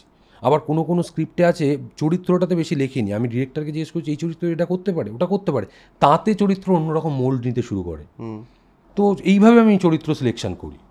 কখনো দেখি স্ক্রিন প্রেজেন্স আমার প্রচুর, কিন্তু চরিত্রটা সেই রকম কোনো কিছু নেই, সে থাকেও যা না থাকাও তা। তখন না করি, আমাকে ডিরেক্টর বোঝানোর চেষ্টা করে দেখো স্ক্রিন প্রেজেন্স দেখো, এখানে এই আর্টিস্ট রয়েছে তার সঙ্গে তুমি কথা বলে চলে যাচ্ছ, আবার ওই আর্টিস্ট হচ্ছে তার সাথে কথা বলে তুমি চলে যাচ্ছ। কিন্তু আমার মনের ভেতর চলতে থাকে যে আমি কথাটাও কেন বলছি, চলেও বা কেন যাচ্ছি, বা এলামই কেন এই সিনটার মধ্যে, এই সিনটা আমার গুরুত্বটা কতটা, এগুলো আমি বোঝার চেষ্টা করি। তার সাথে সাথে যেটা আরও বেশি এখন হয়েছে সেটা হচ্ছে গল্পটা লিনিয়ার কিনা আমি বুঝতে পারছি তো। আমি মানে এমন হয় যে কৌশিক গাঙ্গুলির আমি একটা ছবির কথা বলছি, অযোগ্য, সেই ছবিটা দেখতে গিয়ে আমার মনে হয়েছে যে এই গল্পটা উনি শোনালেন কী করে, ডিরেক্টর হিসেবে শোনালেন কী করে আর্টিস্টকে। কারণ উনি পড়তে চেঞ্জ করেছেন, এডিটে চেঞ্জ হয়েছে, বোঝা যাচ্ছে যে এইটা না ওইখানে ফ্ল্যাশব্যাকে ঢোকাবো, এইটা বুঝতে অসুবিধে হয় আর্টিস্টকে। তখন আমি ডিরেক্টর আর্টিস্ট যদি আমি হ্যাঁ বলি, তখন ডিরেক্টরের ওপর নির্ভর করতে হয়। এবং সেটা উনি গোল মেরেছেন। আমি এসে ফোন করে ফেলেছি কৌশিক দাকে, মানে সেটা কেন করেছি, আমার পার্সোনাল লাইফে রিলেট করে ফেলেছে ওই গল্পটা কিছুটা, এবং যে জায়গাটাতে শুটিং করেছে সেই জায়গাটায় আমার অনেক স্মৃতি রয়েছে, আমি ফোন করে ফেলেছি, বুঝলে জানো এই ব্যাপার, I took the decision of divorce on that place. কি আমি ছবি পাঠিয়েছি তাকে, তো হয়েছে এরকম ঘটনা। তো আমি ওইভাবে চুজ করি, মানে এবার কখনো হয়তো ভুল সিদ্ধান্ত নিয়েও ফেলি যে হয়তো এটা চুজ করা উচিত নয়, আর যেটা উচিত ছিল সেটা কি করে বুঝবো, সেই ছবি আমি দেখতে পাইনি ভালো হয়েছে বলে, সেখানে আমি মনে করি বা আমি এটা ভালো করেছি। তো হ্যাঁ, তো রিগ্রেট হয় না যদি কোনো কাজ করার পর মনে হয় ইস এটা না করলেই হতো, এরকম রিগ্রেট হয়? হ্যাঁ হয়েছে, রিসেন্টলি হয়েছে। আচ্ছা, রিসেন্টলি হয়েছে, মানে তখন সাইন করে ফেলেছি, আমি কমিটমেন্টে পাক্কা একটা ছেলে, প্রচণ্ড পাক্কা, আমি হ্যাঁ বললে হ্যাঁ, এবং তার জন্য আমি শেষ পর্যন্ত ঝাঁপিয়ে যাব, সে খারাপ লাগুক আমার ভালো লাগুক সেটা নিয়ে আমি নেগেটিভ থাকি না, লাস্ট পর্যন্ত চেষ্টা করি, কিন্তু রিগ্রেট হয় তখন ভাবি ঠিক আছে পরের বার চেষ্টা করবো ভালো কিছু করা। ওই আর কি, মানে এই ইনিংসটা হলো না। না এই ইনিংসটা হলো না, ঠিক আছে। তোমার একটা ছবি আসছে, সিনেমাটা মানে এই সিনেমাটা কিভাবে সিলেক্ট করলে, কি হলো, মানে হাউ ডিড দিস হ্যাপেন? এটা অরণ্যর প্রাচীন প্রবাদ। অরণ্যর প্রাচীন প্রবাদ 5ই জুলাই আমাদের রিলিজ করবে। এটার হচ্ছে প্রথম আমাকে আনন্দ দিয়েছিল স্ক্রিপ্টটা, এটা একটা ডিটেকটিভ স্টোরি, কিন্তু চরিত্রতে এ কখনো ডিটেকটিভ নয়। একজন অ্যাসপায়ারিং ক্রিকেটার এবং মেডিকেলে ও পাস আউট করেছে বা পড়াশোনা করছে, প্র্যাকটিস শুরু করবে এরকম একটা জায়গায়। সে জানেই না ও ডিটেকটিভ, মানে ও এই কাজটা করে ফেলবে যে। আচ্ছা, শিলাজিৎ দা এখানে আমার জামাইবাবুর চরিত্র প্লে করছে, যে একজন সিআইবি অফিসার, সিআইবি না সিআইডি অফিসার। সে ঘটনাচক্রে ওই একটা কেস নিয়ে ও যায়, সেখানে ওর মামার পেছন পেছন যায়, মা এত চিৎকার করে, বলে পড়ে এত চিৎকার করে, ও ধর আমি পড়াশোনা হচ্ছে না বলে আমি জামাইবাবুর সঙ্গে একদিন ঘুরে আসি, মানে একদিন নয় কিছুদিন ঘুরে আসি, একটা মাস এরকম কিছু, গ্রামে যেতেও ভালোবাসে, সেখানে চলে যায়। সেইখানে গিয়ে একটা এমন তদন্তের মধ্যে পড়ে যেটা ছবি দেখলে লোকে বুঝতে পারবে, এবং সেই তদন্তটা ও সমাধান করে ফেলে ও ডিটেকটিভ ওয়েতে। সেইখান থেকে এই ছেলেটা ডিটেকটিভ হয়। আচ্ছা আচ্ছা, মানে ও ডিটেকটিভ নয়। বুঝেছি। আমি যেমন ফেলুদার গল্প যদি বলি, ফেলুদা প্রথম শখে করতো, তারপরে ও প্রফেশনালি করা শুরু করে হয়তো কৈলাস চৌধুরীর পাথর থেকে ও টাকা নিতে শুরু করে, তার মানে প্রফেশনালি ডিটেকটিভ হলো। তার আগে তো নর্মালি করতে ভালো লাগতো বলে করতো। এই ছেলেটা সেটাও নয়, ওর করতেই ভালো লাগে না, ওর রহস্য ভালো লাগে না, কিন্তু ওই একটা টানাপোড়েনের মধ্যে, এবং কোনো জিনিস একটা হয়েছে যে জিনিসটা ওর চোখ মুখটাকে পাল্টে দেয়, এটা কেন হলো, এইটার একটা সমাধান হেস্তে নাস্তা করতে হবে। এটা ট্রেলারেও আমরা দেখেছি, ওর জামাইবাবুকে বলে যে এইরকম একটা ডাক্তার খুন হয়ে গেল, তোমাদের পুলিশ জাস্ট ছুটো জগন্নাথ হয়ে রইল। তো এই স্ক্রিপ্টটা আমাকে খুব করে যে আচ্ছা, আমাদের মিউজিকটা ওইভাবে হয়েছে, মানে ডিটেকটিভদের একটা মিউজিক হয় না যে সেই ছমছমে, ওই রকম হয়নি, একটা ফ্ল্যামবয় টাইপের মিউজিক রয়েছে, ব্যাকগ্রাউন্ড বিজিএম রয়েছে, তার যাতায়াতে চলাফেরার মধ্যে ওই ডাক্তার সুলভ ব্যবহার রয়েছে, এবং আমি ক্রিকেট খেলি, ক্রিকেটটাকে ব্যবহার করেছে। এই জন্য আমাকে বেশি পরিমাণে আমাকে এন্থু দিয়েছিল এই চরিত্রটা চয়ন করতে।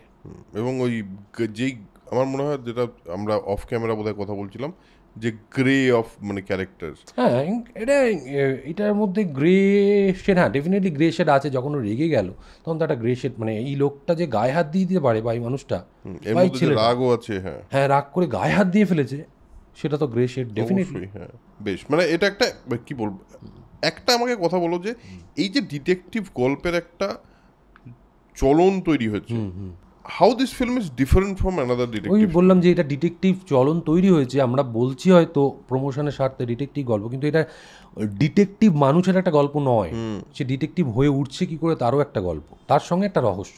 এই সাইমেন্টানেসলি দুটো গল্প একসঙ্গে চলবে, এইটা খুব মজা দেবে মানুষকে, যে এই ছেলেটা মানে বললো এক করছে এক, যে যাবেই না বললো সে গেল, সে দেখবেই না বললো সে দেখছে, সে রহস্যের মধ্যে ঢুকবেই না বললো সে ঢুকলো, সে সমাধান করবেই না বললো করে ফেললো, ও আমি করে ফেলেছি না, এরকম একটা ব্যাপার।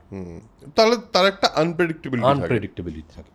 বেশ বেশ, এটা রিলিজ করছিল জুলাই 5ই জুলাই রিলিজ করবে।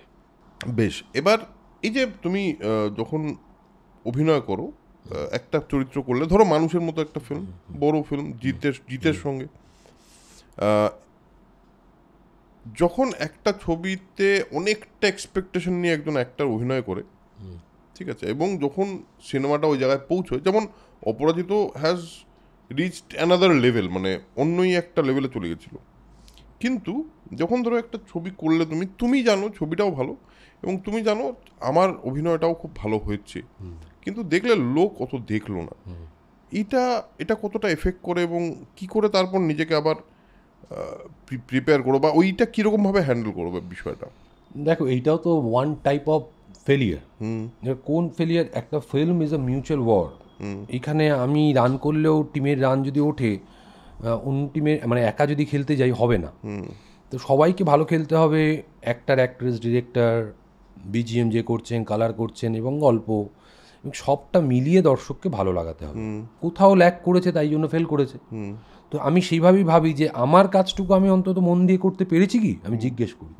তাতে ডিরেক্টর আমাকে প্রথমে আমার অন্তরাত্মা বলে যে হ্যাঁ তুমি ঠিক করেছো, ডিরেক্টরকে জিজ্ঞেস করো, ডিরেক্টর যদি বলে হ্যাঁ, তখন আমি স্যাটিসফাই হয়ে যাই যে ঠিক আছে আমার কাজটা করেছি। Now it's all about the film and the audience. তারও দায়িত্ব থাকে যেটা ভালো করবে না খারাপ করবে। তো তাদের যদি মতামত না আসে, তাদের যদি গ্রহণযোগ্যতা না পায়, মানে সাদরে গ্রহণ করতে হবে সেটাকে। কখনো কখনো এমন এমন খাবার তুমি বানিয়ে ফেলবে বাড়িতে, দেখবে দেখতে খুব ভালো লাগছে, খেতে ভালো লাগছে না, আবার দেখতে খারাপ লাগছে, খেতে ভালো লাগছে। তুমি ওটাকে কি করে বিচার করবে যে you are a good cook or not? ভালো কুক হতে গেলে তো দেখাটাও তোমার ওর মধ্যে রাখতে হবে। যে ভালো শেফ ধরো একটা হোটেলে আগে দিগন্ধারিটা ভালো রাখে, এই গোলাপ ফুল দিয়ে সাজিয়েছে, এই কুমড়ো দিয়ে কোনাটা সাজিয়েছে, যেগুলো খাওয়ার কাজে লাগবে না কোনোটাই, কিন্তু খাবারটা খেয়ে দেখলে খারাপ, তাহলে তুমি কী বলবে? মানে ভালো হোটেলের হয়তো ওইটাই খারাপ হয়েছে, মানে ওইটাই ওই ধরনের টেস্ট না, কিন্তু তোমাকে নাটা বলতে হবে যে বাজে হয়েছে খাবারটা। তেমন আমিও বলি বাজে হয়েছে, মানে ছবিটা নেয়নি মানে দর্শকের মতো বাজে হয়েছে। তোমার ধরো মানে আমি বলছি ইনিংসের হিসাবে, যেহেতু আমাদের কথার মধ্যে প্রচুর স্পোর্টস অ্যানালজি আসছে, ধরো তোমার রানটা, তোমার ইনিংসটা, তো তুমি তো খুব মন দিয়ে ব্যাট করেছো, তোমার তো একটা সেঞ্চুরি আছে ধরো, এবার টিম হেরে গেল, তোমার সেঞ্চুরিটা নিয়েও যদি একটু কথা না হয় তাহলে তো তোমার খারাপ লাগবে। কথা তো হয়, সেটাই আমি জিজ্ঞেস করি। আমি যেমন একটু মডেস্টিটা ভেঙে বলবো একটা কথা। এই যে বললে যে জিতের সঙ্গে তুমি একটা ছবি করেছো, নো, আমি কারোর সঙ্গে করিনি, আমি আমার সঙ্গে করেছি পার্টটা। আমি সঙ্গে চলতে রাজি নই, আমি টিম মেম্বার হয়ে চলতে রাজি। একটা ছবি করেছি আমি এবং জিৎ মিলে, দ্যাট সাউন্ড বেটার দেন জিতের সঙ্গে করেছি। তো আমি যদি এই সঙ্গে পদ্ধতিতে চলে যাই, আমি এখনও একটা বড় ছবি করতে পারতাম এবং তিনি ন্যাশনাল অ্যাওয়ার্ড উইনার, পদ্মশ্রী করতে পারতাম। আমাকে কিন্তু অনেকেই বলেছে দেখ কার সঙ্গে করছিস, আমার ভয়েছে আমি আমার সঙ্গে নেই, তো আমি ওনার সঙ্গে থেকে কী করবো? আমার আত্মাটাই নেই ওই চরিত্রটার সঙ্গে। আমি লিখেওছিলাম এটা, আমার সোলটা কিন্তু নেই। তুমি আমাকে হিউজ অ্যামাউন্ট একটা টাকা দেবে এবং সেটা আমি ওই টাকা নেওয়া পার্টি হিসাবে দেখবো, আমি চরিত্র দিয়ে আত্মা দিয়ে চরিত্রটা করতে পারবো না। তো আমি এই ধরনের, এইটাকে তুমি কি আমাকে স্নোবিশ বলবে আমি জানি না, আমি খুব সরাসরি তো কথা বলছি। এইটা অনেকে আমাকে স্নোবিশ হিসাবে গ্র্যান্ড করতে শুরু করে বা অ্যারোগেন্ট, যে ও, আমি কিন্তু ওইভাবেও বলিনি, আমার চরিত্রটার প্রতি ওই দৃষ্টিটাই জাগেনি, ওই ভালোবাসাটাই তৈরি হয়নি। আমি কি করে বলো তো তার সঙ্গে সঙ্গম করবো? এটা সঙ্গম এক ধরনের, মানে সঙ্গমের মাধ্যমেই তো বাচ্চা জন্ম হয়। আমি এবং ওই চরিত্রটা যখন, আত্মাটা যখন একসাথে হবে, তখন একটা ক্রিয়েটিভ জিনিস তৈরি হবে, একটা বাচ্চা তৈরি হবে, প্রাণ তৈরি হবে। আমার তার সঙ্গে সেই জায়গাটাই তৈরি হয়নি। আমি কি করে ওই জায়গাটায় যাব? একটা রিসেন্টলি একটা কমেডি স্ক্রিপ্ট আমার কাছে এলো, দেখো কমেডি করতে আমি প্রচণ্ড পছন্দ করি। আমি একটা সিরিয়ালও করেছিলাম রাঙিয়ে দিয়ে যাও বলে, দুর্দান্ত কমেডি ছিল, সেটা আমার চেহারার সাথেও যাচ্ছিল। কি হয়, চেহারার সঙ্গে অনেক সময় যায় না। এই যে রিসেন্টলি স্ক্রিপ্টটা আমি না করলাম, সেটা এমনভাবেই লেখা, আমি সেখানে না দেখতে পাচ্ছি খরাজদাকে, দেখতে পাচ্ছি আমি ইয়েকে বলো আমাদের অপুদাকে, কিন্তু তাদের চেহারার সঙ্গে আমার চেহারাটা যায় না। আমাকে মনে হবে আমি আরোপ করছি, আমি কমেডিটাকে করতে গিয়ে আরোপ করছি, তখন আমার ট্যাগলাইন হয়ে যাবে কমেডিটা জানে না, কিন্তু সেটা তো নয়, তাহলে আমার ভুল সিদ্ধান্ত হচ্ছে। আমার একটা 6 ফুট আকৃতি চেহারা, আমার 43 ইঞ্চি একটা বুক, সেই অনুযায়ী কিছু একটা ভাবো। তুমি করেই দিয়েছো ছেলেটা এরমভাবে কথা বলে, সেটা হয়তো চরিত্রতে আমি ফোটাতে পারবো, সেটা থিয়েটারে করতে পারবো, কিন্তু ফিল্মে তুমি ক্যামেরার সামনে তুমি ওটা লুকোতে পারবে না সেটা। তাই জন্য আমি ওটা ছেড়েছি। মানে আমার নিজের কিছু দৃষ্টিভঙ্গি হতে পারে আমি ভুল, আমি সবটা তো ঠিক নই, আমিও রক্ত মাংসে করা একজন মানুষ। একদমই। আর ভুল, আরেকটা জিনিস আমার মনে হয়, সেটা আমি এর আগেও বোধহয় আরেকটা পডকাস্টও বলছিলাম, সেটা হলো ভুল করাটা মানে কিছু একটা করছি, তা নাহলে তো ভুলটাই হবে না। তাই তো, একদম ভুল তো হবে, কিছু করতে গেলে ভুল হবে, ভুল করতে হবে। হ্যাঁ, এবং ভুল আর ঠিক এইটাও ডিসাইড করা খুব মুশকিল। আজকে যেটা ভুল মনে হচ্ছে সেটা অনেক দিন পরে গিয়ে মনে হবে ঠিকই হয়েছিল। একদম, এটাই লাইফ। আমি এই যে কটা ছবি ছেড়েছি আমার তো তাই মনে হয়েছে। আমি কিন্তু সেখানে একবারও রিগ্রেটের কথা বললেও সেটা ঠিক অন্য পার্সপেক্টিভ থেকে আমি দেখলাম, কিন্তু আমি দেখলাম ঠিকই তো আছে, মানে আমি আমার জায়গায় ঠিক আছে। একটা চরিত্র যখন রক্ত মাংসের হয়ে যেতে হয় যে একটা চরিত্রকে, তুমি তো একটা মানুষ, তুমি সেই মানুষটার থেকে বেরিয়ে একটা অন্য মানুষ হওয়ার চেষ্টা করছো, এবং সবাই জানে যে তুমি আসলে কিন্তু জিতু কামাল। তো তোমার একটা অন্য চরিত্রের স্কিনের মধ্যে ঢুকতে হচ্ছে। তোমার এই জার্নিতে, এতদিনের জার্নিতে কি মনে হয়েছে যে তুমি থ্রু দিস হোল জার্নি রিয়েলাইজেশনগুলো কি করে চেঞ্জ হচ্ছে অ্যাবাউট ইওর ক্রাফট? এটা আমার গুরুর শিক্ষা। যখন তুমি চরিত্রের মধ্যে ঢোকা বেরোনো, এত আমার তত্ত্ব কথাতে আমি বিশ্বাস করি না। আমি বিশ্বাস করি যে ধরো আমাকে একটা চরিত্র দেওয়া হয়েছে, সেই চরিত্রের মধ্যে ঢুকতে গেলে আমাকে ওইটা বারবার করে পড়তে হবে, ওই রকম করে আমি রিয়্যাক্ট করতে শুরু করি বাড়িতেও। ওই জন্য আমি একসঙ্গে 2টো কাজ 3টে কাজ নিতে পারি না, আমার ভয় লাগা শুরু করে। রাগের দৃশ্য, কান্নার দৃশ্য, কেঁদে ফেললাম, চোখে গ্লিসারিন নিয়ে আমার হবে না। আমি সেই দিনটাতে যাওয়ার আগে আমি নিজের মনের মধ্যে দুঃখ তৈরি করি, দুঃখ আনার চেষ্টা করি, আমার জীবনে কী দুঃখ এসছে সেটাকে ভাবার চেষ্টা করি এবং তার সঙ্গে ওটা রিলেট করার চেষ্টা করি। আমার লাস্ট মানুষ ছবি করার সময় ওর যখন একটা সিন গেছিলো যে ওর বাবাকে মেরে ফেলা হয়েছে এবং তার প্রতিশোধ নেওয়ার জন্য ও এই ডার্ক মানে জগতে আর কি, অন্ধকার জগতে চলে আসে। তো আমি এবার ফিরে যেতে চাইলাম হচ্ছে যে আমার বাবার সঙ্গে এরকম কোনো ঘটনা ঘটেছে, আমার বাবা, আমি খুঁজেও পেলাম যে আমার বাবাকে এইভাবে একজন লোক উল্টোপাল্টা বলেছিল ছোটোবেলা, তার জন্য মা রেগে গিয়েছিল। তার সঙ্গে মিউজিক আমাকে খুব স্টিমুলেট করে, সেটা ভাবছি এবং জেমসের গানটা শুনছি যে বাবা কতদিন তোমাকে দেখিনি, এই একটা চলছে আমার কিন্তু স্ক্রিপ্টের বাইরে। আমি তখন এইবার যখন আমি স্ক্রিপ্টে পৌঁছলাম তখন কিন্তু এই সবটা মিলিয়ে একটা চরিত্র তৈরি হলো, মনে হলো আমি যেন ঢুকে বসে আছি, আমার কাছেই মনে হতে শুরু করলো। সেই দিন আমি রিয়্যাক্ট করতে শুরু করেছি, ইন সেন্স হচ্ছে ধরো প্রোডাকশানের সঙ্গে যাচ্ছি, রিয়্যাক্ট মানে তো ওইভাবে নয়, মানে সে বুঝতে পারছে যে ঘুরে আছে। আমার পরিবারের সাথে যদি এটা ঘটে সেটা আমি কীভাবে রিয়্যাক্ট করবো, সেই দিন তো আমি একটু ডাউন থাকবোই, এইভাবেই আমি থাকি। প্রেমের দৃশ্যও তাই, তোমার অভিমানের দৃশ্যও তাই। তার জন্য লাইফে অনেক কিছু হওয়াটা খুব জরুরি এবং অবজারভেশনটাও জরুরি। আমার এইটা ঘটলো, এইটাতে আমি কী করেছি সেটা আমি কিন্তু ব্যাংকিং করে রেখেছি, স্টোরেজ করে রেখেছি, এটাকে আমি বার করবো যখন আমার চরিত্র আসবে, কোনো কিছু ফেলনা নয়। তোমার এই এক্সপিরিয়েন্সটা তুমি আবার রিকল করি আমি, সেটা করো। এবং এত এক্সপিরিয়েন্স আমার হয়েছে, আমার মনে হয় না এত চরিত্র আমার কাছে আসবে। আচ্ছা, এই যে এক্সপিরিয়েন্স করাটা তুমি যে বললে খুব জরুরি, লাইফে একটু ঘটা জরুরি, এটা আমার মনে হয় একদমই সত্যি, আমি বিশ্বাস করি। অন্তত অনেক অভিনেত্রী আছেন, অনেক ডিরেক্টরসরা আছেন, অনেক রাইটাররা আছেন যারা অন্যের জীবনকে অবজার্ভ করেও দারুণ একটা জিনিস করতে পারেন। আবার অনেকেই, বেশিরভাগ মানুষই আছেন যারা শুধুমাত্র ইন্টারনাল প্রসেস দিয়েই কাজ করতে পারে। এই দুটোই বর্তমান কিন্তু এই পৃথিবীতে, এবং দুটো শ্রেণীর মধ্যেই দারুণ অভিনেত্রী আছেন এবং ক্রিয়েটারও আছে। অনেক সময় একটা অভিনেতার একটা টেন্ডেন্সি তৈরি হয়, সেটা হলো যে তার যে হিউম্যান এক্সপিরিয়েন্সগুলো, সে একটুখানি নিজেকে গার্ডেড রাখা শুরু করে, যে না, আমাকে না কেউ দুঃখ দিতে পারবে না, আমি না কোনো কিছুতে দুঃখ পাবো না, আমি চেষ্টা করবো সবসময় আমার নিজেকে একটু গার্ডেড রাখতে। আমার মনে হয় অনেক সময় তাতে তারা কিছু এক্সপিরিয়েন্স মিস করে। What do you think about this? না, তুমি যেটা জিজ্ঞেস করছো, মানে অভিনেতা হিসাবে বলি, এখানে দুটো যে তত্ত্ব বললে সেটা হচ্ছে স্তানিস্লাভস্কি তত্ত্ব আর ভেটকেল বেস্ট। একজন বলছে চরিত্রের মধ্যে ঢুকে যাও, মানে চোর হতে হলে তোমাকে চুরি করো, চুরির এক্সপিরিয়েন্স নাও। আরেকজন বলছে শুধুমাত্র ভাবটাকে নাও।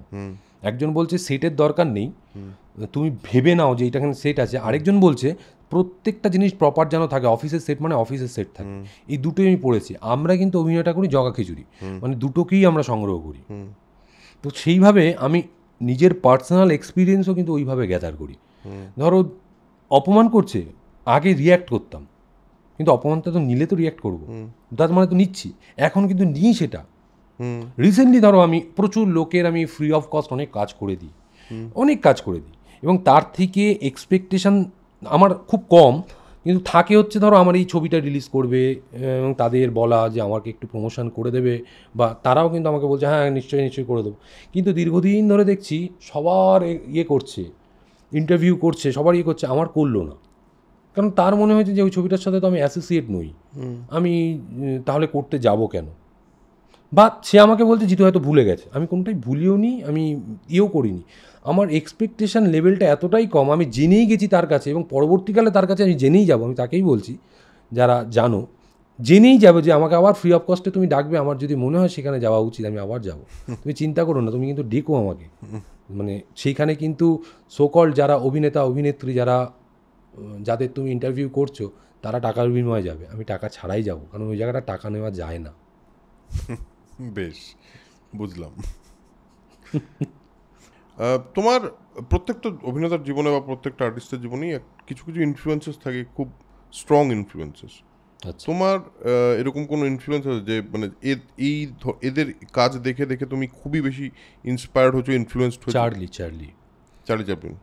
চ্যাপলিন, ডিকাপ্রিওর কাজ। আমি কেন এই দুজনের কথা বলছি, অনেকেই বলতে পারেন যে দেশীয় তো প্রচুর রয়েছে, দেশীয় শাহরুখ খানকে ডেফিনেটলি আমার মনে হয় যে তার জীবনযাপন, তার স্ট্রাগেল, প্রত্যেক দিনের struggle.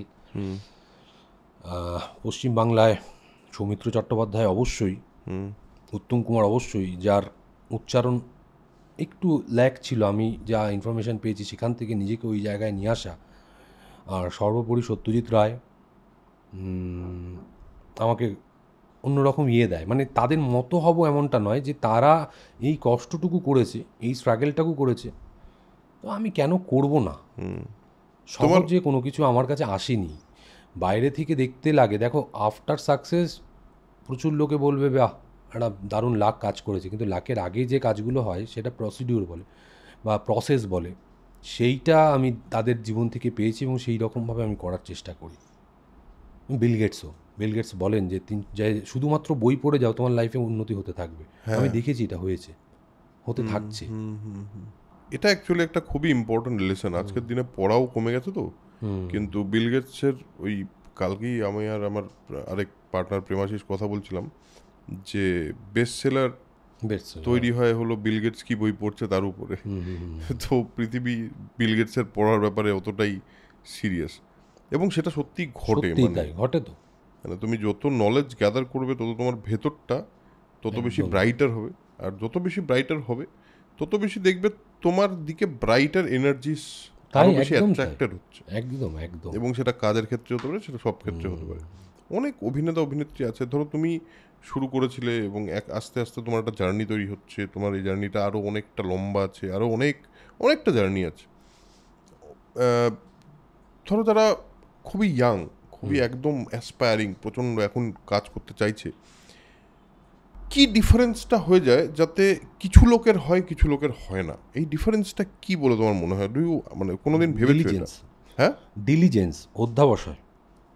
If you are not diligence about your craft, এবার মনে হতেই পারে যে আমি তো ডিলিজেন্ট, আমি প্রত্যেক দিন কিছু না কিছু করছি, আমি থিয়েটারে যাচ্ছি, কিন্তু তার ওয়ে অফ প্র্যাকটিস সেটা কি ঠিক? এক একজনের এক এক রকম। যদি প্রত্যেকেরই একই রকম পদ্ধতি হয়, তাহলে তো সবাই আজকে বিলিনিয়ার হয়ে যেত, সবাই আজকে ডিকাপ্রিও হয়ে যেত, অমিতাভ বচ্চন হয়ে যেত। আগে নিজেকে জাজ করতে হবে যে আমার কোনটা ল্যাক আছে, ল্যাকগুলো খুঁজে বার করতে হবে, যে আমার কি আঙ্গিক অভিনয়, বাহ্যিক অভিনয়, না আমার হাঁটা চলা ওই বাহ্যিকের মধ্যেই পড়লো, না আমার নেওয়ার ক্ষমতাটা কম, বা আমি ডিরেক্টরের ডিরেকশানটা মাথার মধ্যে নিতে পারি না।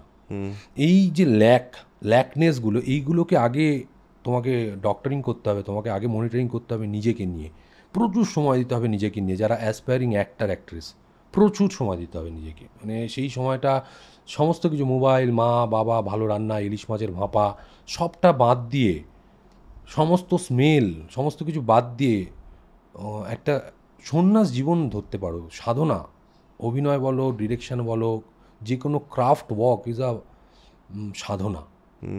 সেটা করতে হবে, আমার এটা দৃষ্টিভঙ্গি। এটা করতে হয়, এবং প্রত্যেকটা ভালো কাজ যখন হয়, লোক অ্যাপ্রিসিয়েট করে, তারপরে সেটা আরও দ্বিগুণ মাত্রায় করতে হবে, সেটাকে ছাপিয়ে যাওয়ার জন্য করতে হবে। এইটা আমি মানে যারা ইয়াঙ্গার তাদের আমি সাজেস্ট করছি, মানে it's not my provision, it's my suggestion, যেটা করা উচিত। এবং আমি জানি তো অভিনয় করি, আমি প্রত্যেকটা জিনিসের মধ্যে অভিনয় খোঁজার চেষ্টা করি। ধরো আমি এখানে বসে আছি, আমার ক্যামেরার পেছনে যারা কি করছে না করছে, ওটা টেকনিশিয়ান ছিলাম বলে আমি তাদের দেখি যে লাইট ঠিক জায়গায় পড়ছে কি না, এবং তাদের চলন বলন, কে কতবার মোবাইল দেখছে, কে কতবার ফ্রেম দেখছে, সেইটাও আমি দেখি। এবং তাদের কপি করতে বললে কিন্তু আমি তোমাকেও বসে এখন তোমাকে কপি করতে পারবো। অবজারভেশন, বাইরে ঘোরো, রাস্তায় ঘোরো, রাস্তা থেকে তুমি প্রচুর চরিত্রর পাবে, সেগুলোকে তুমি কাজে লাগাও। নিজের সঙ্গে নিজে কথা বলো, দরকার অন্তত 10 মিনিট নিজের সঙ্গে নিজে কথা বলো, ভালো কথা বলো, জিজ্ঞেস করো কী ফল্ট হচ্ছে, ভেঙে পড়ার কোনো প্রশ্নই নেই। না, বাজে মানে তুমি তুলসী চক্রবর্তী এদের শুধু ওদের সাকসেসটা দেখো না, এদের জীবনটা দেখো। 3 বছর বয়সে তার বাবা মা কেউ নেই, তার জেঠুর কাছে মানুষ হয়েছে তুলসী চক্রবর্তী। সে রেঙ্গুনে চলে গেছিলো পালিয়ে জাহাজে করে, ওইখানে গিয়ে একটা সার্কাসের জোকারের কাজ করতো, ভালো লাগেনি, ফিরে এসছে। প্রিন্টিংয়ে কাজ দিয়েছ জেঠু, যে তুই এটা কর। ওইখানে ও প্রিন্টিং করতে করতে রঙ্গালয়ের যে টিকিট ছাপা হচ্ছে সেইখানে ওই ছাপার দেখে দেখতে পেয়েছে যে এইখানে অভিনেত্রীদের নাম। জেঠুকে গিয়ে বলেছে যে আমি থিয়েটার করবো। তখন জেঠু অর্কেস্ট্রা বাজায় স্টার থিয়েটারে, বলছে ঠিক আছে চল, ও জেঠু নিয়ে গেছে। সেই করে কিন্তু ও থিয়েটারের হাতে খড়ি হলো, এবং সেই তুলসী চক্রবর্তী আজকে আমাদের পূজনীয় একটা। কানু বন্দ্যোপাধ্যায়ের কথা বললাম। তো তারপরে তুমি ফেলিয়ারের কথাও যদি বলো, কি করে অ্যাকসেপ্টেড হয় আমার কাছে, রথীন মজুমদার বলে একজন শিল্পী রয়েছে, আমি এটা বহু জায়গায় বলেছি, তিনি না স্টার ছিলেন বিফোর সৌমিত্র চট্টোপাধ্যায়। কোনো একটা ছবির শুটিং হচ্ছে, সৌমিত্রবাবু আর এই রথীন মজুমদার ইন্দ্রপুরী স্টুডিওতে সকাল 10টার সময় চলে গেছেন আমাদের সৌমিত্র জেঠু আড্ডাবাজ লোক। গিয়ে ম্যানেজারকে জিজ্ঞেস করেছে কেউ আসেনি, বাকিরা কোথায়? তো ম্যানেজার বলছে দাদা আজকে তো আপনারা রথীনবাবুর ছাড়া কারোর কাজ নেই। আচ্ছা রথীনবাবু আসেননি এখনও? বলছে উনি তো 7টার সময় এসছেন। 7টার সময়? আমার 10টায় কল। কোথায় উনি? বলছে ওই ঘরে বসে আছে, যেখানে জুনিয়র আর্টিস্ট বা এক্সট্রা আর্টিস্টরা বসে সেইখানে বসিয়েছে। আমি তাদের ছোটো করছি না, জুনিয়র আর্টিস্ট বা এক্সট্রা আর্টিস্ট তাদের বলছি না, পর্যায়ক্রমে তো আস্তে আস্তে লোকের ইয়েটা বাড়ে, পথটা। তো ওইখানে বসে বই পড়ছেন, যে ওই ঘরে উনি বসে আছেন কেন? সৌমিত্রবাবু গেছেন। আরে রথীনবাবু আপনি এখানে কেন বসে আছেন? উনি এত বড় একটা হাসি নিয়ে বলেছিলেন না না ঠিক আছে, না না আপনি চলুন। তখন সৌমিত্রবাবু এবং উত্তম কুমারের একটা রুম ছিল শুধু ওদের দুজনের জন্যই, স্পেশালি ইন ইন্দ্রপুরী।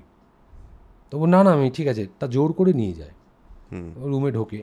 এবার গল্পের শেষটা হচ্ছে ওই রুমে দুজনের ছবি ছিল, এক দেবী মুখোপাধ্যায় বলে মুখার্জি বলে এক স্বনামধন্যা অভিনেত্রী, এবং রবীন মজুমদারের ছবি। মানে ওই ছবিটাকেও এরা চেনে না, ইয়াং ছবি, ওইটাই যে রবীন মজুমদার, রথীন মজুমদার, রবীন মজুমদার। আমি যদি রথীন বলে থাকি সেটা মিস্টেকলি বলেছি, রবীন মজুমদার। আচ্ছা, তার ছবি। তো এইগুলো তো আমি যখন পড়ি বা লিখি তখন মনে হয় ধর কিচ্ছু লাইফে কিচ্ছু হয়নি, কিছু না, বাজে চিন্তা করছি। আর যারা ভাবছে যে আমরা স্টার, যদিও তাদের জীবনে একটা এখনও ব্লকবাস্টার নেই, বা এখনও দর্শক টিকিট কেটে দেখে বাইরে বেরিয়ে দূর টিকিটটা ফেলে দেয়, যতদিন না ওই টিকিটটা যত্ন করে রাখবে ততদিন তুমি স্টার নও। টিকিটটা যত্ন করে রাখতে হবে। বেশ, তাহলে এই একটা দারুণ কথা, টিকিটটা যত্ন করে রাখতে হবে। এটা আমার মনে আছে, আমার বাড়িতে বোধহয় এখনও পাওয়া যাবে।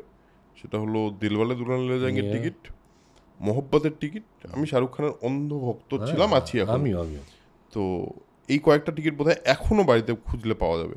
আমার কাছে পাওয়া যাবেই, খুঁজলে নয়, পাওয়া যাবে। হ্যাঁ, এবার এইরকম একটা জায়গায় যেখানে সিনেমার যে ম্যাজিক, সিনেমার যে ওই পাওয়ার, যে অনেক মানুষকে একসাথে ওই হলের দিকে নিয়ে যেতে পারে, যেই সিনেমাটা রিলিজ করছে সেই সিনেমাটার টিকিটও লোকে জমিয়ে রাখুক, এটাই এক্সপেক্ট করবো। এটা কবে রিলিজ করছে একটু ডিটেলটা বলে দাও দর্শক। আমাদের অরণ্যর প্রাচীন প্রবাদ 5ই জুলাই আপনাদের প্রেক্ষাগৃহে চলে আসবে, এবং আমি তোমাকেও পার্সোনালি বলছি এটা ভালো লাগবে, কারণ আমি ছবিটা মিউজিক কালার ছাড়া দেখেছি একবার, আমার কিন্তু বেশ ভালো লেগেছে, প্রমিসিং লেগেছে পুরো ছবিটা। এবং প্লিজ আপনারা আসুন, হলে দেখুন, একটা অন্য রকমের ফিল পাবেন। তো এই কথা বলে আজকের এপিসোড এখানেই শেষ করছি। আশা করছি আপনাদের এপিসোডটা ভালো লেগেছে, এবং যদি ভালো লেগে থাকে অবশ্যই জানেন আপনারা কী করতে হবে, কমেন্টে জানান কেমন লাগলো। আমরা আজকের এপিসোডে অনেক কিছু নিয়ে কথা বললাম, বেশিরভাগটাই লাইফটা কিভাবে হ্যান্ডেল করতে হবে বা ফিলোসফিস অফ লাইফ। আমার মনে হয় এটা খুবই ইম্পর্ট্যান্ট একটা পার্ট সোল কানেকশন পডকাস্টের। আমরা জেনারেলি এটা চেষ্টা করি ক্রিয়েট করার, যে এমন একটা কনভারসেশন যাতে একটা অন্য পার্সপেক্টিভ পাওয়া যায়। আজকে জিতুর পার্সপেক্টিভটা শুনলাম, থ্যাংক ইউ জিতু। অনেকটা সময় আমরা একটা খুবই অন্যরকম একটা আড্ডা হলো তোমার সঙ্গে।